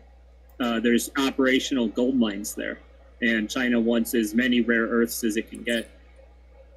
Yeah, so that's coming. So this Malema person, he let me tell you, he's gonna be a big deal, and he already is a big deal, because he's the one that put it before Congress. He's energizing the youth. He's the head memester of this like thing where they're like communists, and from what I understand, like, he views that the whites are the bourgeois and the blacks are the oppressed proletariat. Like, you have someone like Joseph Sankara, who was like pretty fucking. Mugabe thought the same shit. No, fuck Mugabe. I'm talking about Sankara. Sankara was a communist, but he was pretty fucking awesome. Like, he increased the literacy rate in his country, vaccinated a bunch of people, turned around the economy, did a great job. Got killed by France. Rip. Nice job, man. You'll be remembered. But then you have someone like Malema, who, like, you look in his fucking eyes, and he just looks like a fucking serial killer. He looks like a Pol Pot. He looks like a Mao.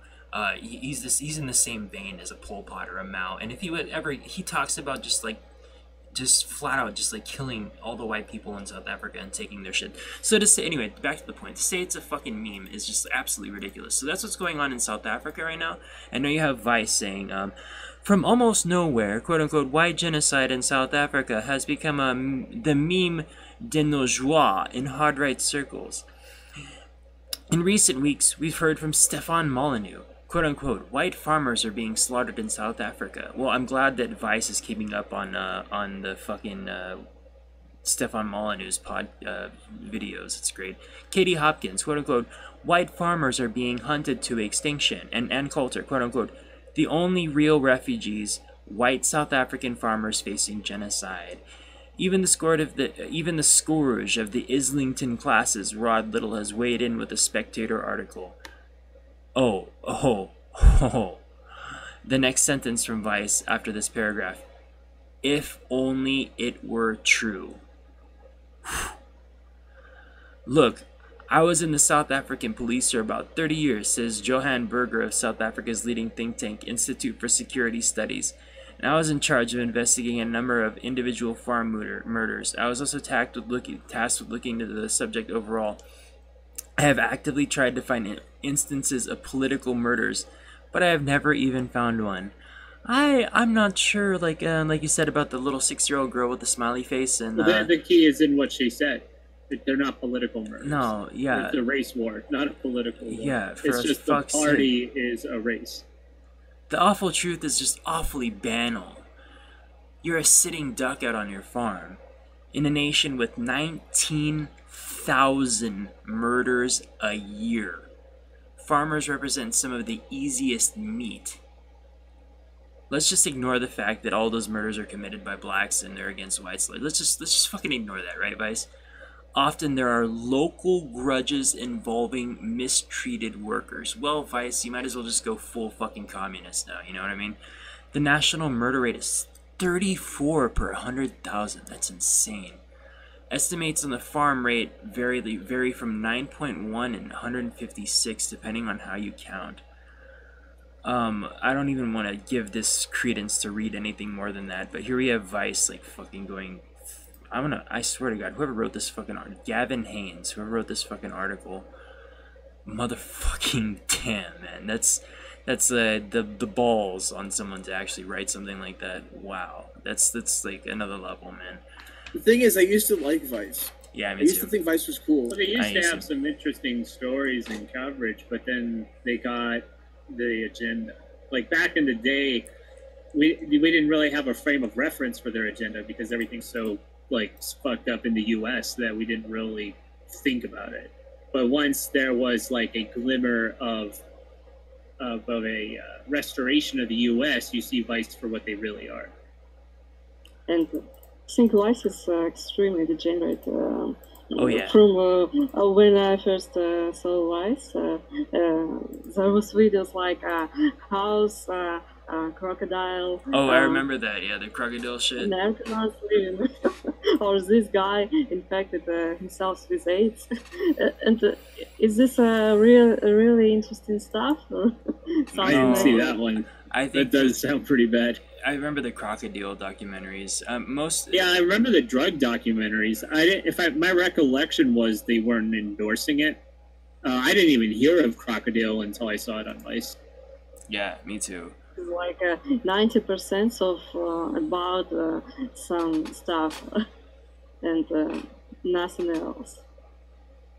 90% Vice really lost their momentum. They became basically a BuzzFeed. They became a Salon. They became like any of those things. Yeah, that was disgusting. The article. Way more worse than any BuzzFeed because they're freaking boring and. Their coverage about Charlottesville and shit. They found some guy no one knows and made the whole report on him. Yeah. Do you remember this? Charlottesville was a really good sort of watermark for any political or I should say journalistic integrity because there were very even lines between the different groups there, and anyone that did a legitimate coverage of the event would be able to separate those different categories. The ones that tried to demagogue the event one way or the other, that was I think that is sort of a permanent thing on the recent historical record. You can see companies like Vice totally misreading the situation, or rather misinforming the public about the situation. You can see the sort of never Trump conservative types also doing the exact same thing with the situation. Nobody talking about the topics that were meant to be discussed during the day that the riots occurred. You know, Charlottesville is the best example of journalistic lies being spread. I know, it was a bunch of fucking right-wing people that just got led into like a fucking cauldron of Antifa. I know a lot of people on Facebook that went there, and that was one of the reasons why I got fucking locked out of Facebook, is because my Facebook group was like a lot of people were using it to organize Charlottesville, which I didn't think. I thought it was going to be a big nothing burger, to be honest, and then it like became like this huge ass thing. A lot of people said that when they went there, the police like literally like fucking hoarded them into Antifa. Like That's exactly what happened. I've heard that I from know a several lot people. of people that were there. Yeah. So yeah, I've heard that that's what happened. Alina, were you around in the alt-right when Charlottesville happened on Facebook? Yeah, I thought Charlottesville was was like the end of it. Yeah, I remember with the thing. I was watching some translations. Yeah, the streams and stuff. I knew a few people that were streaming when it happened. All right.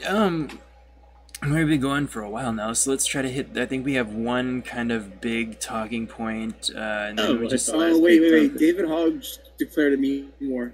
Oh yeah, give me the link to like the article for that. But first, I want to talk about this one. His declaration of the war is already his loss. The fact that he said that, he already lost. Yeah, I know, right? Give me the link for that, and we can talk about it. But first, I want to. Because then to win the meme war, you just don't respond, and he'll just make a bunch of cringy bullshit, and then like that will be the content. Okay, yeah, so it's just people making fucking memes about how he's a fucking faggot. All right, I'll find the fucking article myself. You go to and give it to me. I don't have it. I told you I have I have his tweet. David Hogg wanted a meme war. The internet gave him one 13 hours ago. It's remarkable. Yeah, they bought some weird place in a strip mall in Florida, and they're creating a sort of correct the record type operation. They're like trying to like credit hunter operation. This is great. Okay, so here's an article on Louder with it's Steven Crowder's website. It's remarkable how David Hogg has the ability of self-owning. Here's a tweet I really don't think he has thought through. Hoggzilla wants you to enlist in his meme war. David Hogg, retweet if you wish to enlist in the meme war against the hatred and misinformation from the alt-right. While he's wearing some kind of pink crown on his Twitter profile. What the fuck? Oh my god. Wait, hold on. This can't be real. There's no fucking way. This has it's real. It's real that they got the location, that they are declaring it. Now with the pink crown, that might be Photoshop, but No. He just changed his profile pic to a picture of himself with a pink crown saying the snowflakes. I'm not even fucking kidding. And this is his verified account. I guess our work's done. This is his The meme war is over. He's gonna win the meme war. He would never win it. Let me post this in general so you guys can look at this. But he's convinced that he's won it already. I'm gonna put this on the screen. Yeah, that's pretty good. Congrats, you won the meme war, dude. You're fucking 21 Jump Street there. He wants to declare a meme war. Well, I gotta put this on the screen for everybody so they can see. He's got a fucking pussy hat. They look like udders, actually. I don't think it's pussy. I think that's like check this out, guys. This is what we're talking about. David Hogg has just changed his profile picture to this, and he's declaring that he wants a meme war against the meme fucking shock troopers and the alt-right here. He wants to. Yeah, this purpose of this new meme war is to destroy fake news and the alt-right, and I guess at the same time push them off of 4chan. Push the alt-right off of 4chan? I guess so. Because there was a 4chan off of 4chan? Yeah, basically. There was a shitload of like shield threads yesterday when he declared the meme war. This nigger is fucking ridiculous. Then they got deleted by the admins. Ban bump stocks. Yeah. Okay. So David Hogg. We need our resident Russian spy to weigh in on this. What do you think of what David Hogg looks like on this picture? I think he looks like a faggot. We're talking to the Russian What's spy. your female perspective? Is that attractive? Would you date him? I think it's extremely low quality meme. Do they look like cow udders to you? Because to me, it looks like he's wearing fucking cow tits on his head. It kind of looks like Bart Simpson's hair, except if it were pink. What was the point of that shit? Well, you have to understand the soy boy mentality. You probably don't, because in Russia, I don't know how many soy boys there are in this in the Slavic culture. There are many of them. Oh yeah. And most of them wearing Gosha Rubchinsky brand, if you know, Shia Lakaka wearing Gosha Rubchinsky mask. Okay, do you think that if David Hogg walked into a bar in Russia and acted all hard like he does on TV, like how do you think that would go down there? They would smash a vodka bottle on his head immediately. Yeah, how would David Hogg go over? It's really easy to get smashed by some vodka bottle. Especially if you look like that, yeah. Exactly. He's gonna act like a jackass, and someone's gonna beat the shit out of him. He acts more like a fairy, I think. Like, he's not exactly a jackass. He's almost like... He acts so tough, and he's like, I'm like, bro, you got, like, 0% body fat, and you've got, like, noodle arms. Just lift... It looks like you haven't even lifted your backpack once in your life. Yeah, it's weird. Like, you know, I injured my arm last year, and I had to go about 6 months without lifting. My arms are still bigger than his. Like, what the fuck is wrong with him? Like, he looks like he's been injecting estrogen or some shit. Like, he's got no muscle mass. Looks like he drinks Soylent because he can't make his own food every day. He literally looks like he's injecting... It does. It looks like he's injecting estrogen in himself. He's got this, like, bitch pout, too. He does. He's got resting bitch face. Resting bitch face. You know, I think he'll probably have the Carl the Cuck hairline in the next 5 years, probably. He's gonna be like a hard... Who's that, He's gonna be like... He's gonna have the Kurt Eichenwald hairline. He's gonna have the Brendan Fraser just hairline after somebody fucking, like, starts slapping around him in public for being a little bitch. He's got the face, like, his jaw. I want to punch him in the mouth and break his jaw. I know, he's very punchable. How's he, like 16 or 17? He's older than me, but I think he's a year older than me. I think he's 18. Let me see here. He's like 26. He's 21 Jump Street. He's supposedly 18, but like I don't know. Supposedly 18, but apparently I think he works for CNN, and he's like 26. Did you remember that? You remember that's like when all those litigations came against Alex Jones when he was like, when Alex Jones was saying that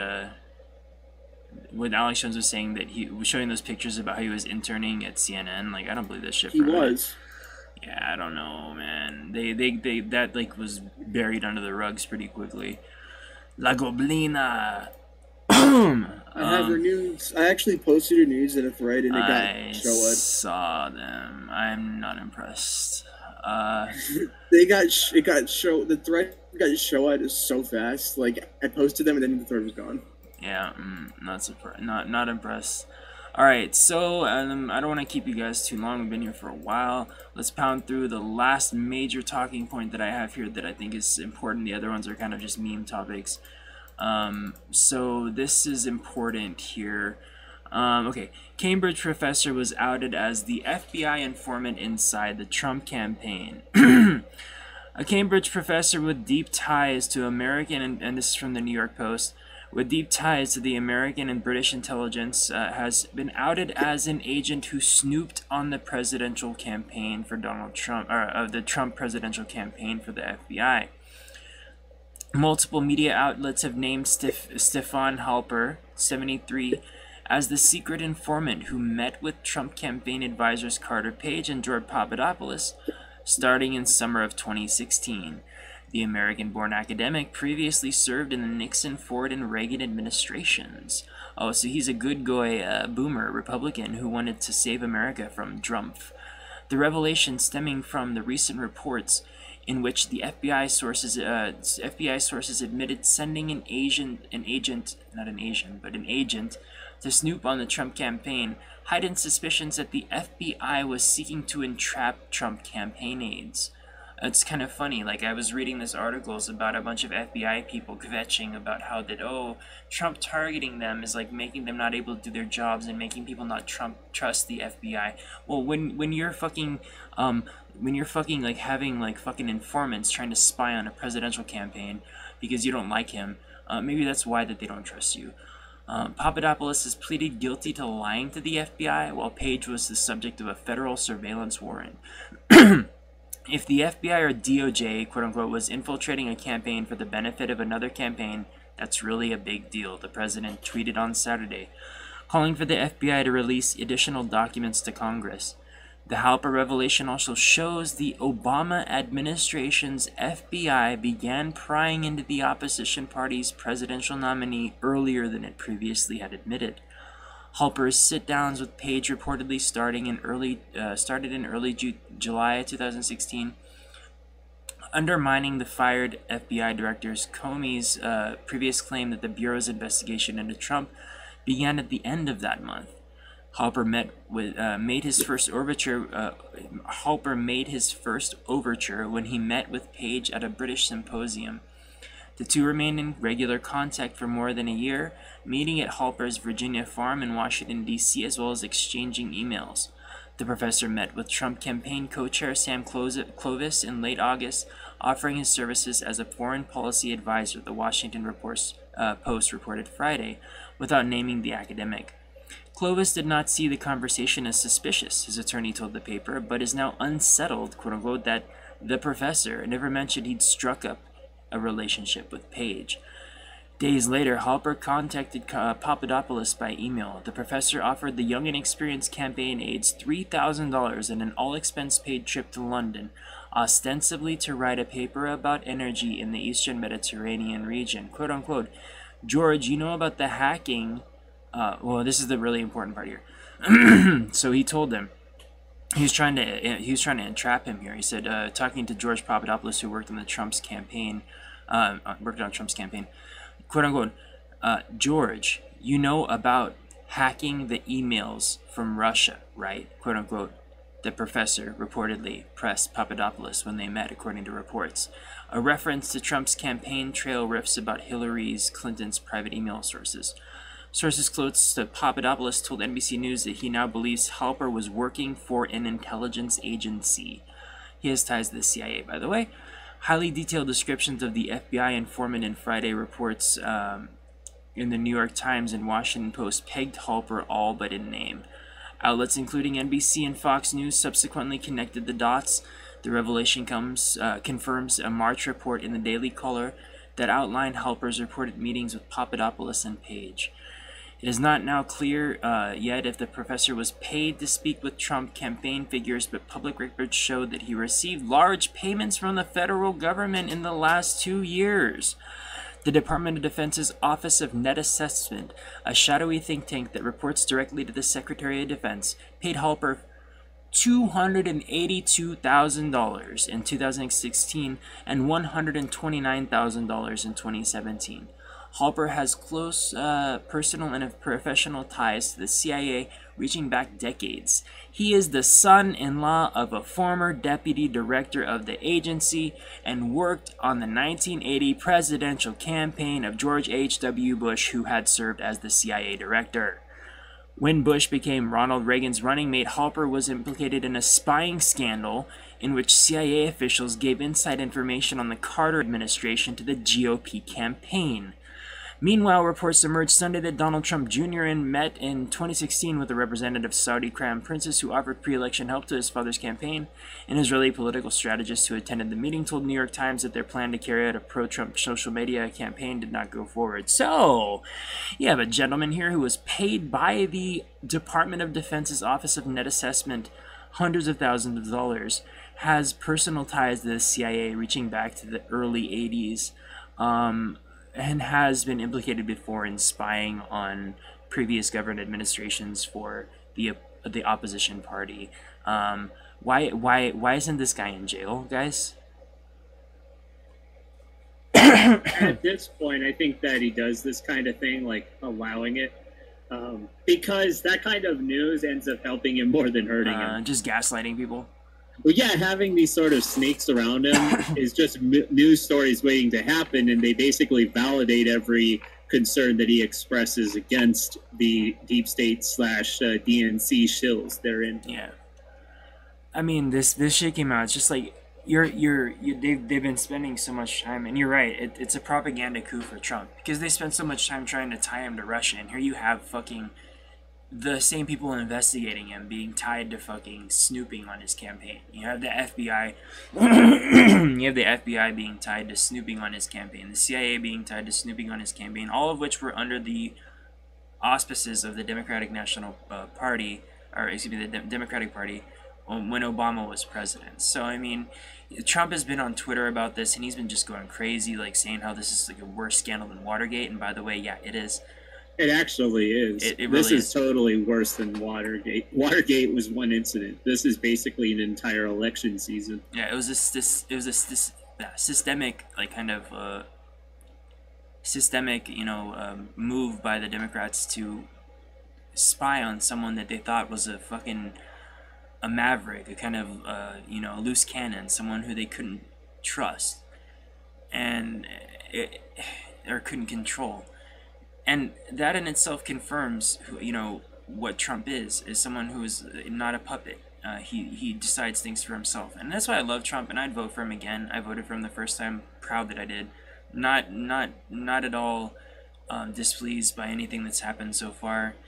I don't want to get off topic, but the whole North Korea summit that was supposed to happen, I'm kind of bummed that's not going to happen. But I think they had an emergency meeting today, like on the DMZ. Yeah, it's not over. This is part of the negotiation process. Yeah, the thing about North Korea is that it's never a smooth process. With them.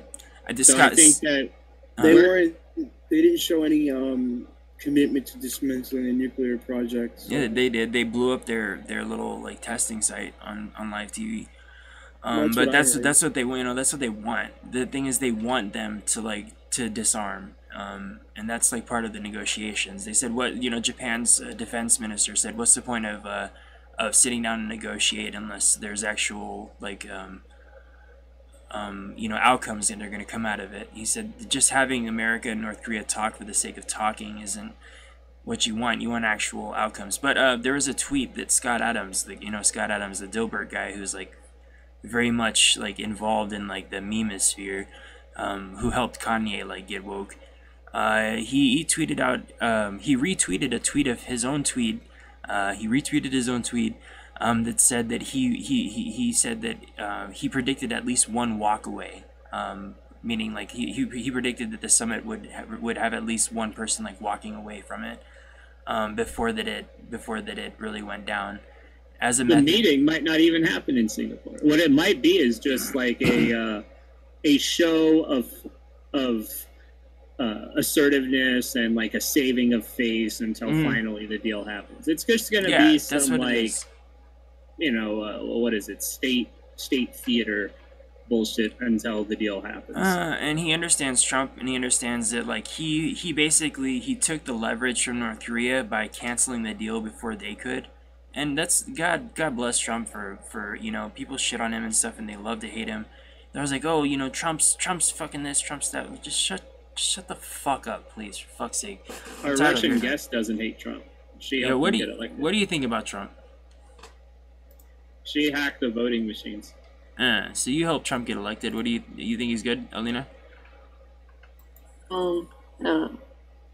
Russians, they hoped that Trump would better Russia-US situation. Besides of that, Russia really hates America, and they at the same time wanted Trump to make better relations. America we did too. Leave get sanctions away and shit like that. And they really hoped on that. But then when they realized that was a false hope, and Trump would prolong that politics, which his hands are tied, yeah. And they flip-flopped on Trump. I think they just don't care anymore about him, or they just hate him. Because I'm not really know about the general Russian population, but yeah, that makes sense. I understand that, and right wingers in Russia, they don't care about Trump anymore. yeah, it's sad because there was a point, I think, where we did have some like hope that we're doomed in 2020, man. Without Russian hackers, what are we gonna do? Yeah, we need you guys. You gotta keep hope in Trump. What are they gonna pull again if Trump gets reelected? Who are they gonna say hack the election and stuff? I think they're already going with the Saudi angle recently. Again. Are they blaming? Why are they blaming the Saudis? The Saudis are their guys. Because they couldn't have any. They had no evidence of Russian collusion, so they started to go after the Saudis. So yeah, that happened. Alright guys, let's try to wind it down. Let's do some meme articles here. I'm not going to talk about the battle for the house. That's too long of a fucking topic. We can do that next week. John Kerry, by negotiating with Iran, he violated the Logan Act, which is like something where, what the fuck is the Logan Act? Hold on.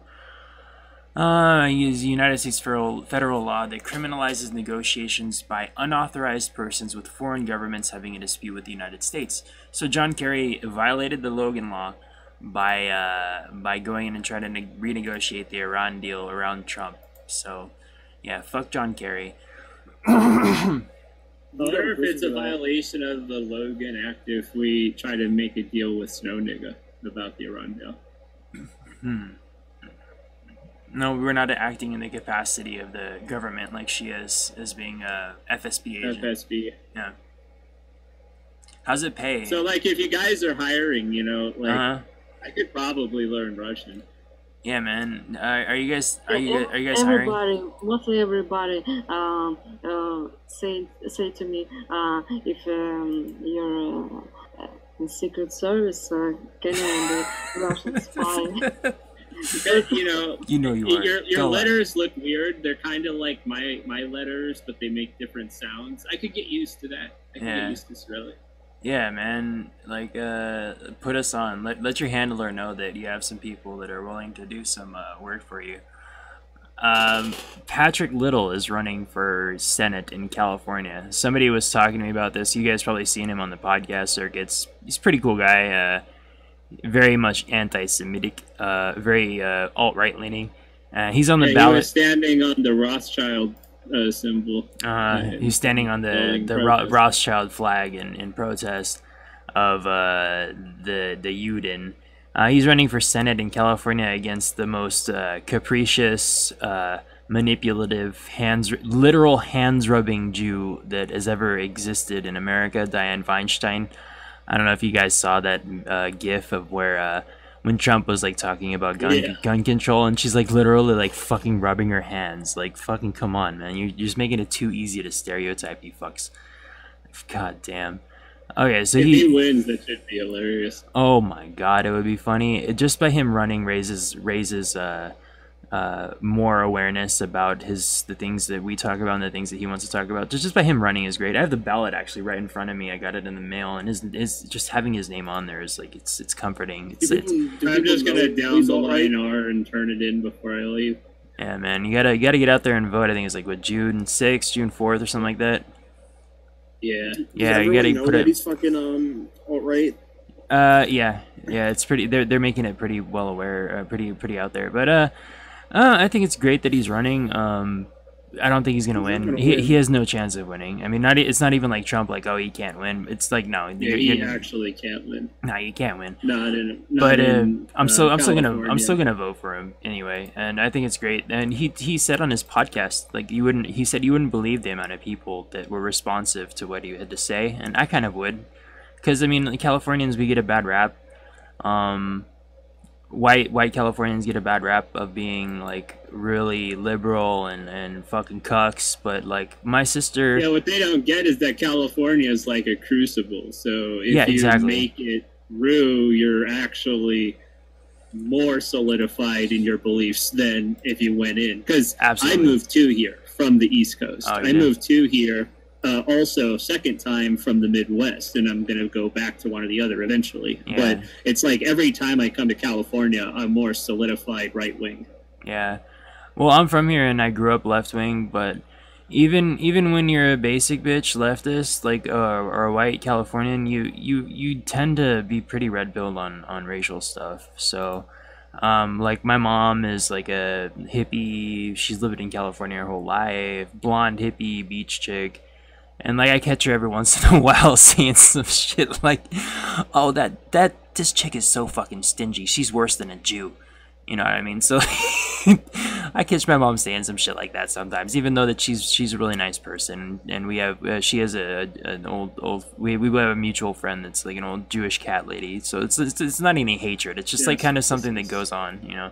My dad's a boomer, and my aunt, two of my aunts marry Jewish guys, and so he doesn't really hate Jews. He's like pretty cool with them. But one time he said that he was like calling out the NAACP, and he said that it was run by Jews, and they just want to move black people into working class neighborhoods, so they don't have to deal with them themselves. And I'm like, holy shit. Well, he's right on both points. Exactly, and the whole Nazi memes, they're in our unconscious, and I really think that it's just 4chan on poll, first B, but then poll, that like they'll drug it out. Interesting about anti-Semitism on a Facebook, because in our I'd say outright, I'd not say outright because we don't have really outright. It's like a cargo quotes. Yeah, you hate the alt-right. We have some right-wing sphere on Wiki, and also we have even Libertarian Party in Russia. So we have some right-wing sphere on Wiki, and there mostly no anti-Semitism, no memes about Jews, or they appear there really rarely. So our right-wing sphere is not aware of Jews at all. But in Russia, I'd say anti-Semitism is a pretty common thing. But what's interesting, most of Russian thinkers, like philosophers or shit like that, they didn't were anti-Semites. Well, maybe there's one part of what I was talking about. I was telling her how like that. She was saying how that there's very few SJWs over there. And I said that I think that the Iron Curtain kind of protected Russians from a lot of the shit that went on in the 60s and 70s. But then again, maybe some of the shit that went on in the 60s and 70s also, like, well, a lot of the purveyors you have now, they're moved from former Soviet Union. Oh, yeah, but I mean, they fled the Soviet Union and came here and became professors. The Bolshevik intelligentsia did that. Yeah, and they crashed the Russian economy and ran away with no survivors. Solzhenitsyn is writing his book about how the Bolshevik Jews used the power of the Soviet government to punish Orthodox Christians. Yeah, that would be the kulaks. Yeah, interesting. What I meant is that like the kind of like when they push so hard the Jews with the cultural relativism bullshit, maybe you didn't get that as much. So maybe that's why you guys aren't as woke on the JQ as some of the fringe people on the right over here. Most of people in our right-wing sphere are Jews. Well, there you go. There you go. Okay, I have two more talking points. Is there any base Jews? Because I kind of like Ben Shapiro. There's some out there. I don't like Ben Shapiro at all. No, he's a concerned troll when it comes to guns. Yeah, that's pretty much my only politic. I'm right wing insofar as guns are right wing, but guns are basically my voting everything. I'm the same with that shit. Survivalism is my core principle. I want a transhumanist future, but pragmatically, day to day, it's all about guns and survival. Yeah, it's about being able to be off the grid if you need to be able to be independent, to have your freedom of speech, to have. It's all about the self. It's all about the individual. All right, so yeah, I totally agree with you. Two more meme stories before we sign off here. We've been going for quite a while. The UK government age check plans could force some Brits to buy quote-unquote porn passes from news agents. That's a good idea. The worry is everything that hurts them is good. Scratching before this. The worry is what you've been scratching before the scratch card. I don't know what that means. It sounds lewd. It's what British do with each other. They scratch each other's assholes and then they drink tea. Yeah, fuck them. Bewildering logic from UK lawmakers could see computer users forced to visit a shop before they turn on quote-unquote private browsing for the evening. Plans have been floated for a so-called porn pass, which users would obtain from news agents in the same way as lottery tickets and a phone top-up. Users would show their passport or driving license to the shopkeeper, who would then raise his eyebrow and smirk knowingly before offering you a passport to Pleasure Town. The British Board of Film Classification, BBFC, which gives a NIP rating to all UK film content and is working alongside boffins, I don't know what that is, implementing the labial lockdown, has suggested that one of the main concerns about the forthcoming firewall for filth planned by the UK government was that people didn't want to give up their personal data. They better be careful with that. They might increase white birth rates if they make it too hard to get past. That's a good one. That's a good one. This is a solution which, to be honest, seems even worse. David Austin, chief executive with the BBFC, told the Daily Torygraph that it would be quote-unquote simpler than people think. Lovers of the cyber nasty have already earned one reprieve after the government was forced to climb down from the original April 2018 start date due to a scorching case of quote-unquote not fit for purpose. No idea what that means. The idea is therefore something of a sloppy second, involving having to tell your news agent that you love a bit of solo film club in an act almost as embarrassing as the days when they used to sell magazines with pictures of girls with staples in the snatch. This fucking website.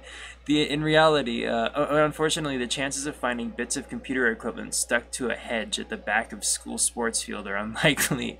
It was truly a simpler time. In reality, however, all of this anonymity is nonsense as we move forward towards a cashless society. Were the scheme to go ahead, there's every chance that someone with an unblocked code would be arrested for their appetites just using their credit card number.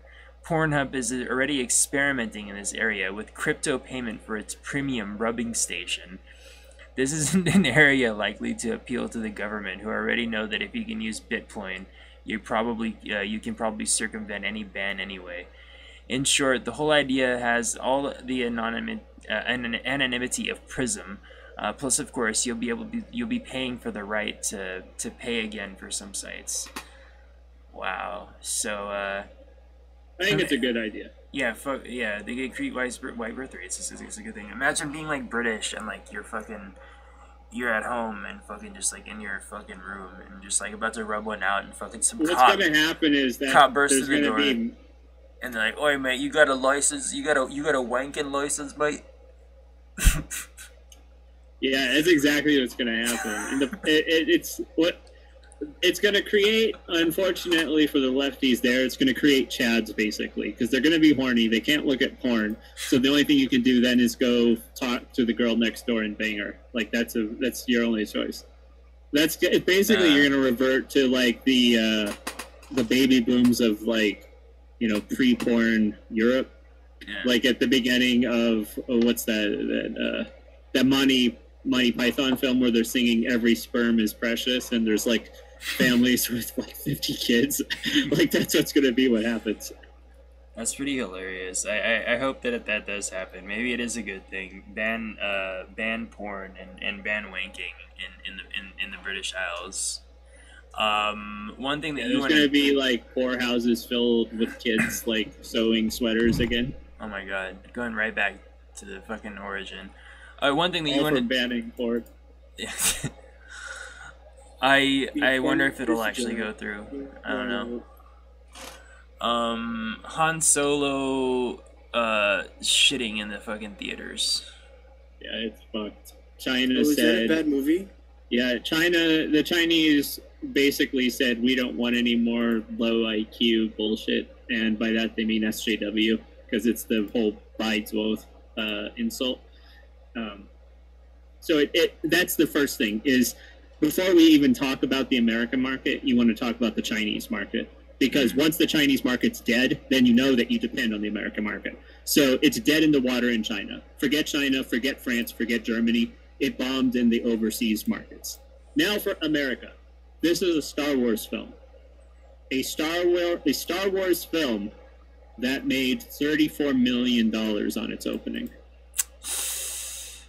Ouch. Ouch. It's not going to break 90 million in the weekend.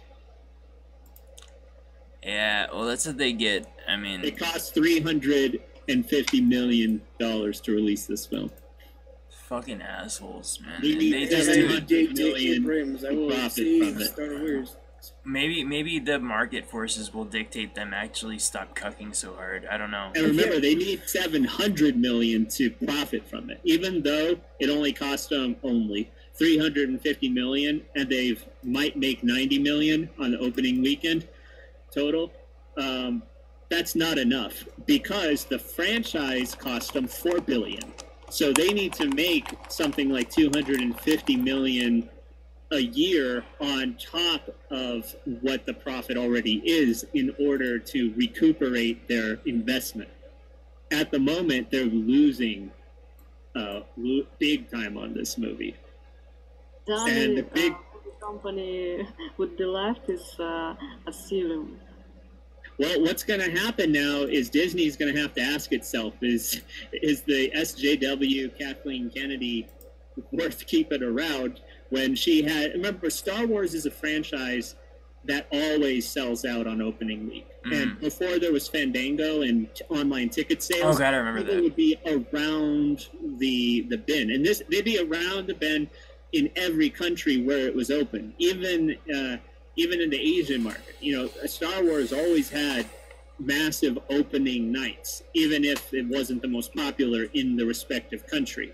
And the toys were always highly valued by collectors, and they always appreciated. But in just 4 years, Kathleen Kennedy and her various directors have killed the toy market. Like, they've liquidated some of these toys down to like $2 each. They've killed the film market, 34 million. You could get prime seats on Thursday to go see Solo. That has not happened since you've been able to buy tickets online for Star Wars. That has never happened. Even The Force Awakens. I remember when I went to see that with my sister, I had to pre-order weeks in advance to get an okay seat. I got another thing for you. You know, have you heard of Studio Ghibli? Yeah. That's the one that does like all the Princess Mononoke type shit, right? Yeah. In Dallas this weekend, I'm not in Dallas, but it happened in Dallas. They had a Studio Ghibli night where they were playing the movie Porco Rosso, which is about a flying pig. Porco Rosso is not even one of the top movies from Studio Ghibli. Porco Rosso outsold the Solo Star Wars movie. Are you shitting me? No. I mean, Ghibli does make good films, though. They do. They better than the new Star Wars. Porco Rosso, a movie about a flying pig from the 90s, outsold the Han Solo movie on its opening night. Yeah, blown the fuck out. But to be honest, I would rather watch a new Studio Ghibli movie than a new fucking Star Wars Disney fucking shitfest. So what do you think about Star Wars, our Russian friend? Yeah, Alina. I didn't watch any new Star Wars. Have you seen the old ones? Yes, I've seen old ones. Do you like them? Yeah, but I didn't watch even the first new one, which was made in some. The newer one, you mean, with the SJW bitch? New one. Yeah, this is the new Han Solo. What do you think? I didn't saw that. I saw which made in like 1 to 3 episode, but I didn't saw this new ones which made in early 10s, I think. So you saw 1, 2, 3, or you saw 4, 5, and 6, or you saw 1, 2, 3, 4, 5, 6? So I saw them all. Oh, you saw the ones with Jar Jar Binks? Yeah. I honestly This think one those with are. the Kylo Ren and shit like that. I didn't saw it. It's bad. There's no reason to watch it. It's just really bad. It's just like feels bad. Feels bad, man. It's chill. They're all dead. Like Star Wars as a franchise is completely fucked now. Like you can't come back from a 34 million open night from Star Wars. Like, in its own country, like I could see that in China, but in the United States, getting that on opening night, that is like the death round. That's what that is. It's sad, but you know what? Like we always say, you know, and I tell people that like complain about cape shit movies and complain about the state of sci-fi. I tell them just wait, just wait. The God Emperor Leto's on it. Just wait. The whole genre is about to fucking revitalize. Going to by the one. Shai Hulud. But yeah, Shai Hulud is coming. The one greatest sci-fi ever written by the pen of man is about to be made into a masterpiece by someone who I think actually has the capacity to give it justice and the funding. And oh my god, 2 movies. So 2 movies, doing 2 movies. Are they gonna do you think they're gonna do just the first book and like end it like when they reach Siege Tapir or something like that? Like they're gonna I think they'll probably do that, yeah. Honestly. They'll end it as soon as like they reach the Fremen and Siege Tapir, and it'll be like a dramatic like ending, and then it'll begin with Paul and his mother being like initiated into like the Fremen rituals, and it will end with the fucking grand sequence of conquering going to battle up against the Emperor of the Galaxy, and oh and god. If they do it right, the third movie could show. You know, because then you're talking about the next book after. You're talking about. God. I want to see I want to see the Galactic Jihad in full CG. Oh exactly. my god, my fucking a lot big of heart. room too. Oh, my you know, god. for a director, that's a great idea because then they can be creative. Because the books didn't outline enough of it, so he could absolutely go ham with like creativity. Yeah, before this was announced, I was always wondering like, there's 6 books. There's so much potential to like monetize this shit. Like, you make so much money off of it. Why hasn't somebody taken this up and made it into a series? And they already know what the fight's going to be, and it's going to be colossal. It's going to be the Fremen soldiers are going to leave Arrakis, and they're going to go basically destroy the Sardaukars. Oh god, that's the Sardaukar. Yeah, and everybody else who does not submit. It's gonna be great. I can't wait. Okay, so again, fucking goddamn, we're approaching almost 4 hours here. Thanks, guys, for holding on, and especially our guest, who is probably like really, really early there. Thank you very much for hanging in there. Like 7 a.m. That's not that bad. I've done worse. Okay, so real quick, let's finish it up here.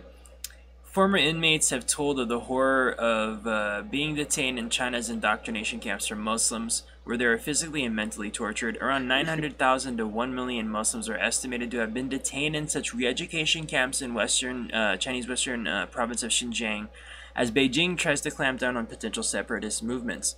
Xinjiang doesn't fuck around. No, China doesn't fuck around. I know people from there, and they're cool. They're Kazakhs, so they don't really care what happens to the more extremist Muslims. Well, I mean, you have 1 million people here. Omir Bikali and Karyat Samarkand, both former detainees, have told the Washington Post that these former prisoners have been forced to eat pork and drink alcohol as punishment. I love China. Oh, that's great. Oh my god, they made them fucking eat pork. Make them wear deodorant too. Yeah, make them do that. Like, oh, you'll not understand. This is a Han Chinese country. It's a Han Chinese country. you're going to obey us, you Muslim, you dirty Muslim pig. You're going to eat the pork and drink the alcohol like Han Chinese. You're going to eat the pork fried rice, and you're going to like it. So yeah, that's about the extent of that story that I give a shit about, because I don't really fucking care. Last story. Troops who guard the U.S. nukes dropped acid, snorted coke, and took ecstasy. A group of Air Force service members dropped acid, snorted coke, and took ecstasy while stationed at a base where they were charged with guarding weapons that can deliver a nuclear catastrophe. Airmen at F.E. Warren Air Force Base in Wyoming, which houses a third of the U.S.'s 400 Minuteman III missiles, ICBMs, intercontinental ballistic missiles, distributed and used LSD as part of a drug ring that formed on the base in 2015 and 2016, the Associated Press reported Thursday. Soldiers on the base... Not a drug of choice. Imagine fucking, like being tasked with guarding fucking nuclear fucking bombs, and like at any moment like you could be like required to fucking launch 400 fucking Minuteman fucking III missiles like at fucking everywhere. I mean, Ronald McDonald could kick the door down and tell them it's life or death. The Hamburglar's done it now. The Hamburglar's gonna get away with it. You gotta send the nukes to Africa. Oh my god. I mean, that's I can't imagine being like wanting to use LSD while I'm on duty fucking guarding nuclear bombs. It sounds like a horrible, horrible, horrible trip. American.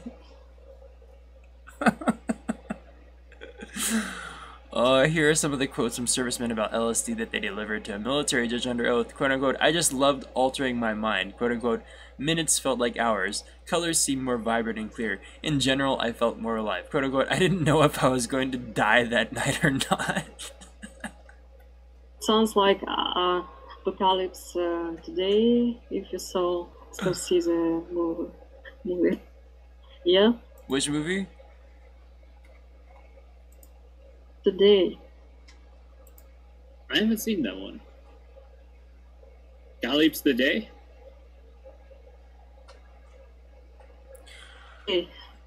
Not Scorsese, I'm sorry, it's a Ford Coppola movie. Oh, okay. From, I like the, I don't know how to finish. You probably know it. It's about the Vietnam War and the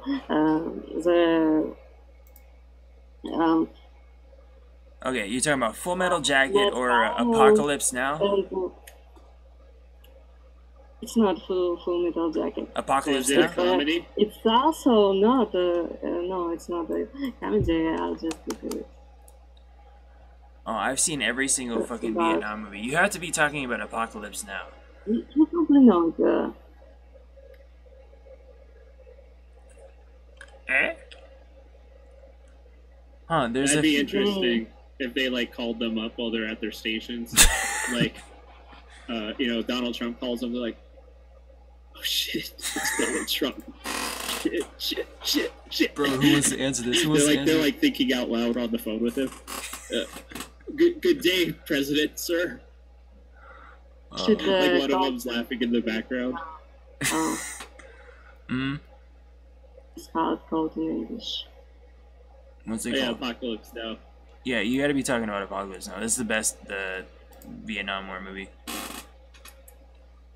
Is the one where they go down the river and at the end they confront Marlon Brando? Where they're like on LSD half the time? It's really sounds like this movie, because you remember that guy who took LSD when they like opening the gates of this hell, this madness state of Carmel. Is that when they're like going into Cambodia? They're on a boat. Some guy, you remember he took LSD? Yeah, they're on a boat, right? And they're going up a river.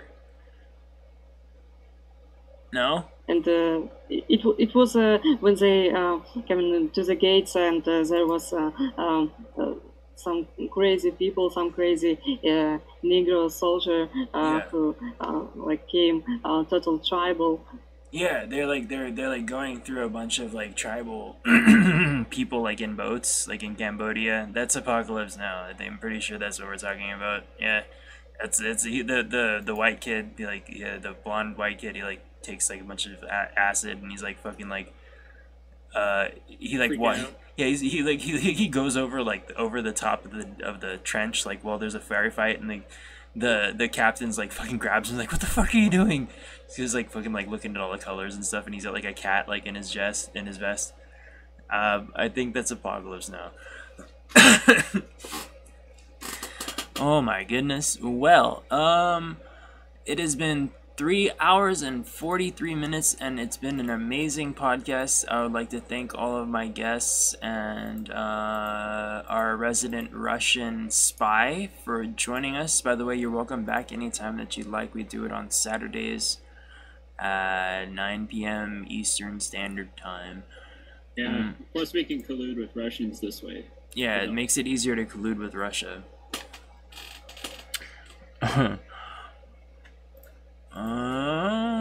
Let's see here.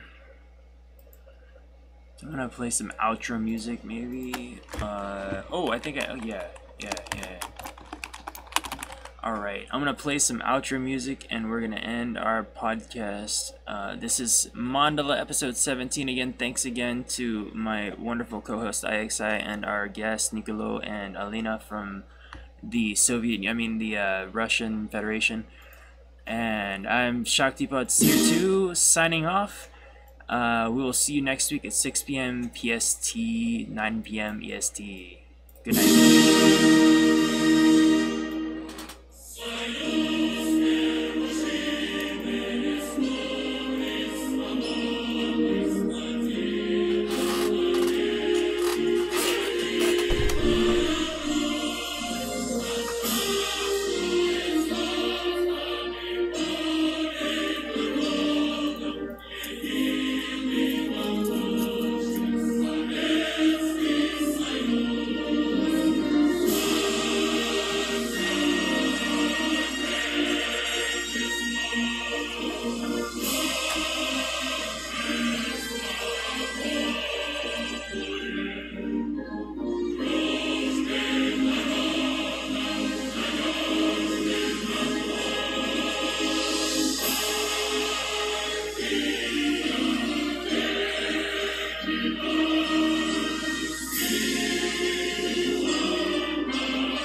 right, signing off, hoping for a future full of fully automated, gay, transhuman luxury space communism. This is Shakti, and I will see you guys next week. Good night.